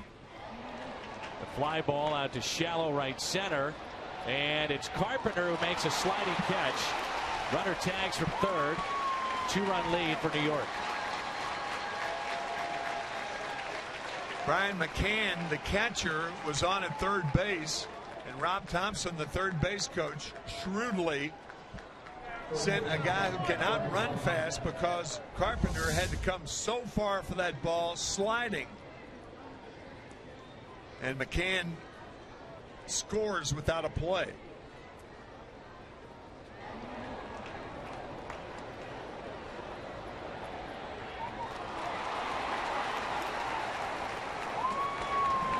With that, it's a 5-3 Yankee lead. Here's Brendan Ryan. First pitch is fouled back. These two are in the minor leagues and teammates. Brendan Ryan was at short. Jason Mott was catching. Brendan has been dealing with injuries, a couple of different types of injuries. Spring training, his neck and then lower back. And Mott steps off the mound, but I'm sure a lot of people wondering, Manny Ramirez, did I hear that right? Yeah. He's a player coach in the minor leagues for the Cubs. by a National League team where there is no DH. You could more understand it if it were to an American League team. Sure. 0-2 on Brendan Ryan. Well, Ryan had a couple of good seasons in St. Louis at the plate. Always good with the glove. And then it just went south, and it went south in a hurry. Saw some sub 200 average seasons while with the Mariners. That's out of play.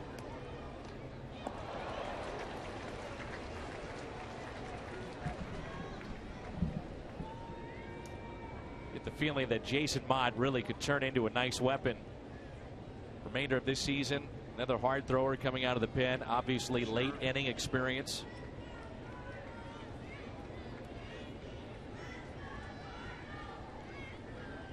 Here's the 0-2.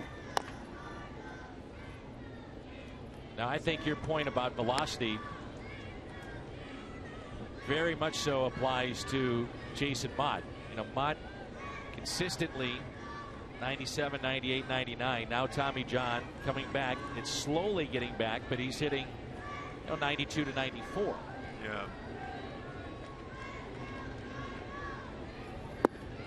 Well, if you're the type of pitcher that can adapt to having to hit spots, then you can get away with it. Sure.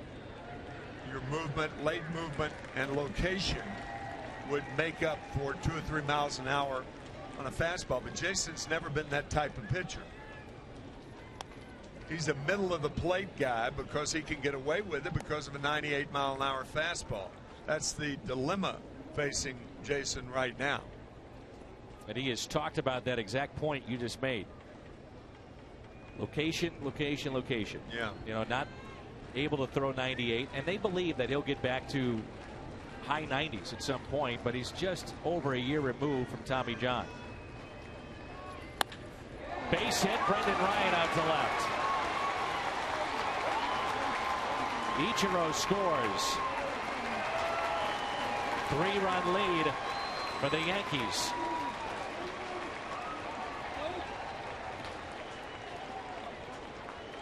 There's a big difference in a fastball in the middle of the plate that is 93 as opposed to 96. And that's the point that Dan and I were trying to make. And Brendan Ryan makes it with an exclamation point.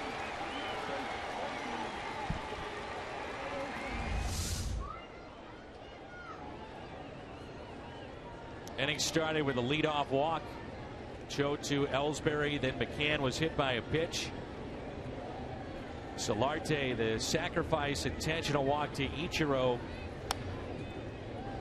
RBI single by Roberts. Sac fly RBI by Johnson. And moments ago, Brendan Ryan with a base hit to left. And it's added up to a 6-3 Yankees lead. Yankees still only 7 hits in this game.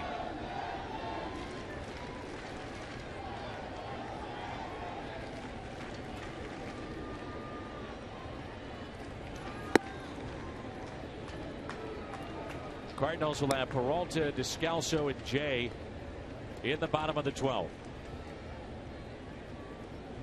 St. Louis was a couple of feet from a walk-off home run by Yadier Molina. Brett Gardner with the catch.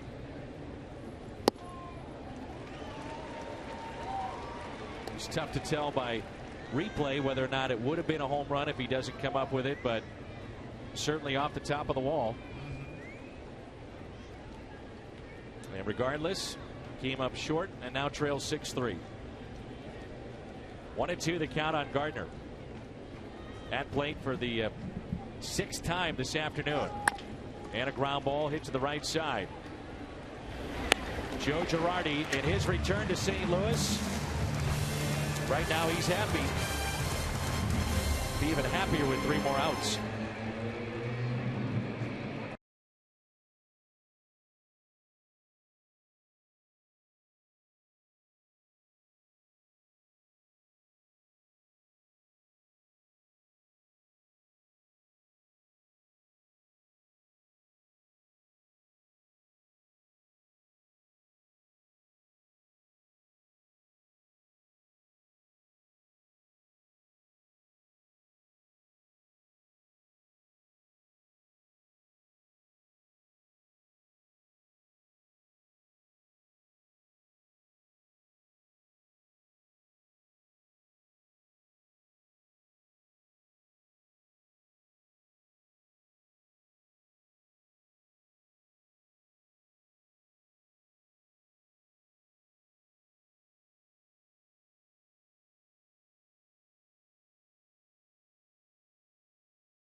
in our Chevy called to the pen.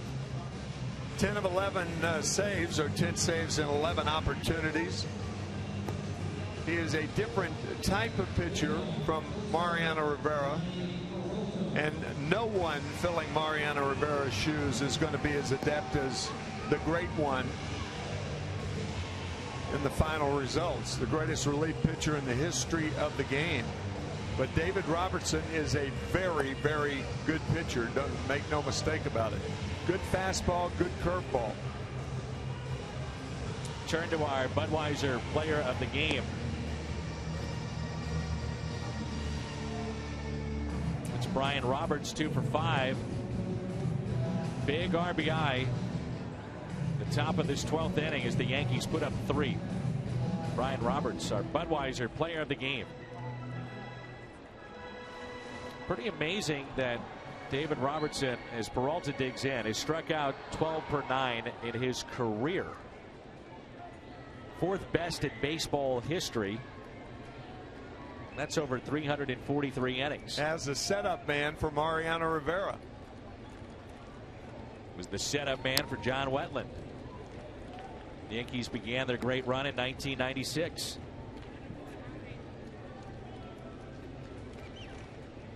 Peralta with an RBI and a single. It's grounded out to short and also struck out.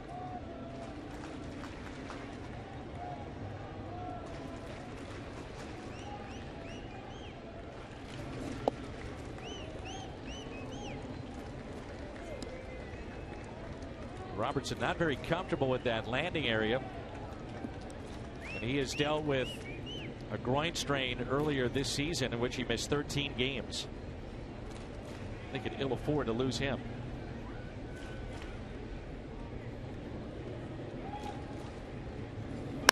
Ground ball to short. Jeter. Throw up the line and an error on Derek Jeter. The 4th error on the Yankee shortstop. Some guys showed their dismay in different ways, of course. With Derek Jeter, it's the epitome of stoicism, showing his disgruntled at his throw to first base. Pulls Ryan off the bag, so a throwing error on Derek Jeter.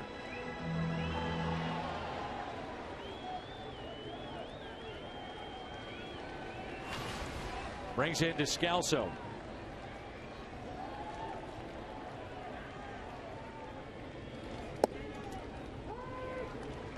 I'm sure it's not easy when you have a superstar like Derek Jeter and you're Joe Girardi, and you know it's the farewell tour.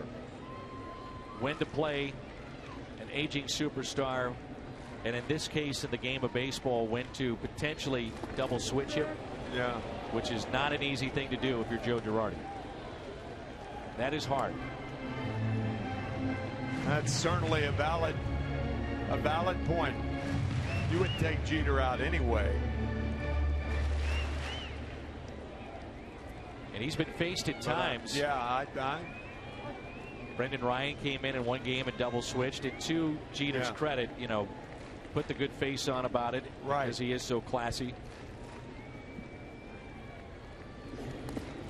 The ball in the dirt, 1-2 on Daniel Descalso. Of course, Girardi fortunate that obviously in a league with the DH, you don't make the double switches in the American League. Exactly. So that would apply only against National League teams.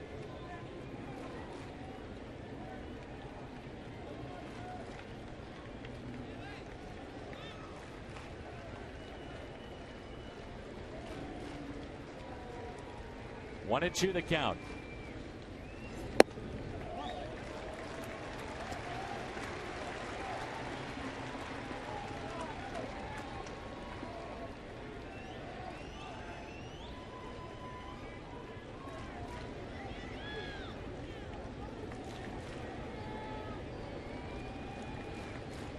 Part of a double switch was Descalso, first plate appearance tonight.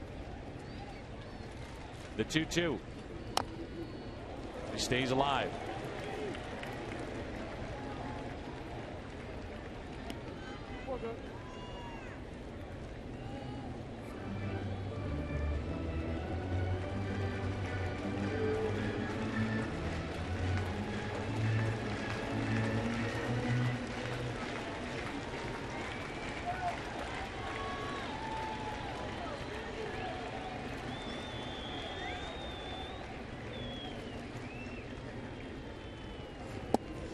And a strikeout of Descalso.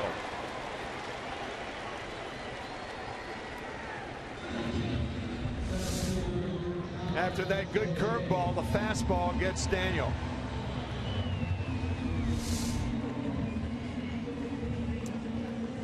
Robertson has now thrown 14 1/3 and struck out 22.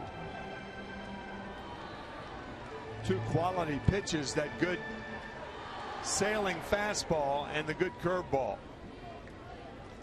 Now it's John Jay with one out and a runner at first. Yankees outfield fairly deep for Jay. Shoots it down the left field line. That's a fair ball. Into the corner it goes. Peralta being waved home. He'll score, and that will bring the tying run to the plate.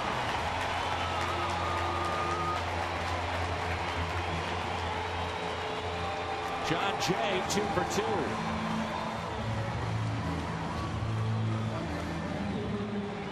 Choosing that first high fastball from David Robertson. Fires it down the left field line. Peralta scores easily, but more importantly, the Cardinals get the potential tying run to the plate. Matt Carpenter has one home run this season. Back on April 4th against Pittsburgh. He represents the tying run. Cardinals not done just yet as the shift is on here for Carpenter. Has a hit today, and that was a triple back in the first.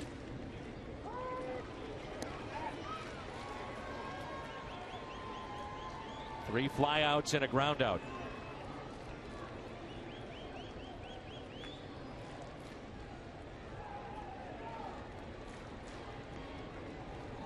As we saw last year, Carpenter does have the occasional pop.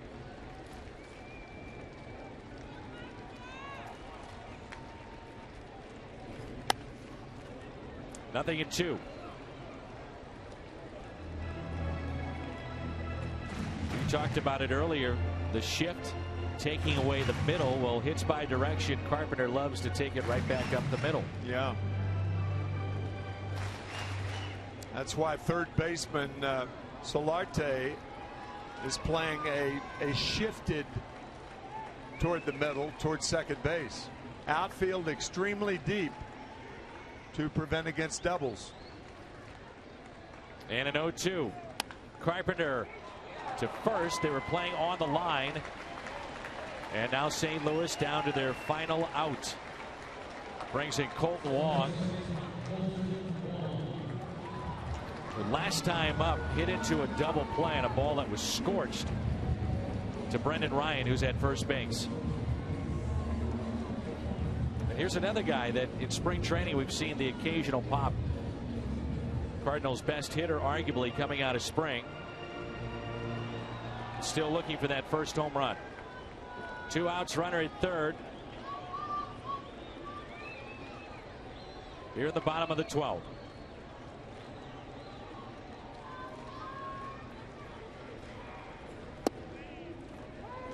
Matt Holliday is on deck. Colton Wong can extend this ball game.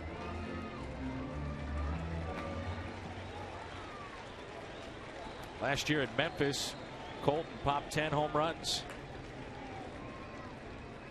Here's the 0-1 pitch. Nothing at 2. You look at Brendan Ryan, the first baseman. It's almost as though he's holding a runner on at first base. Exactly. He's playing Wong up. He ought to move back now because Wong's not going to bunt with 2 strikes. But he's still, even with the bag, and now he pushes back. But still on the line.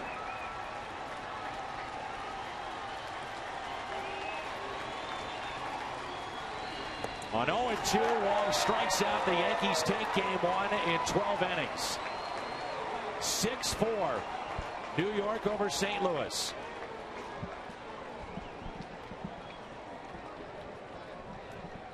It's a great win for New York and a tough loss for St. Louis.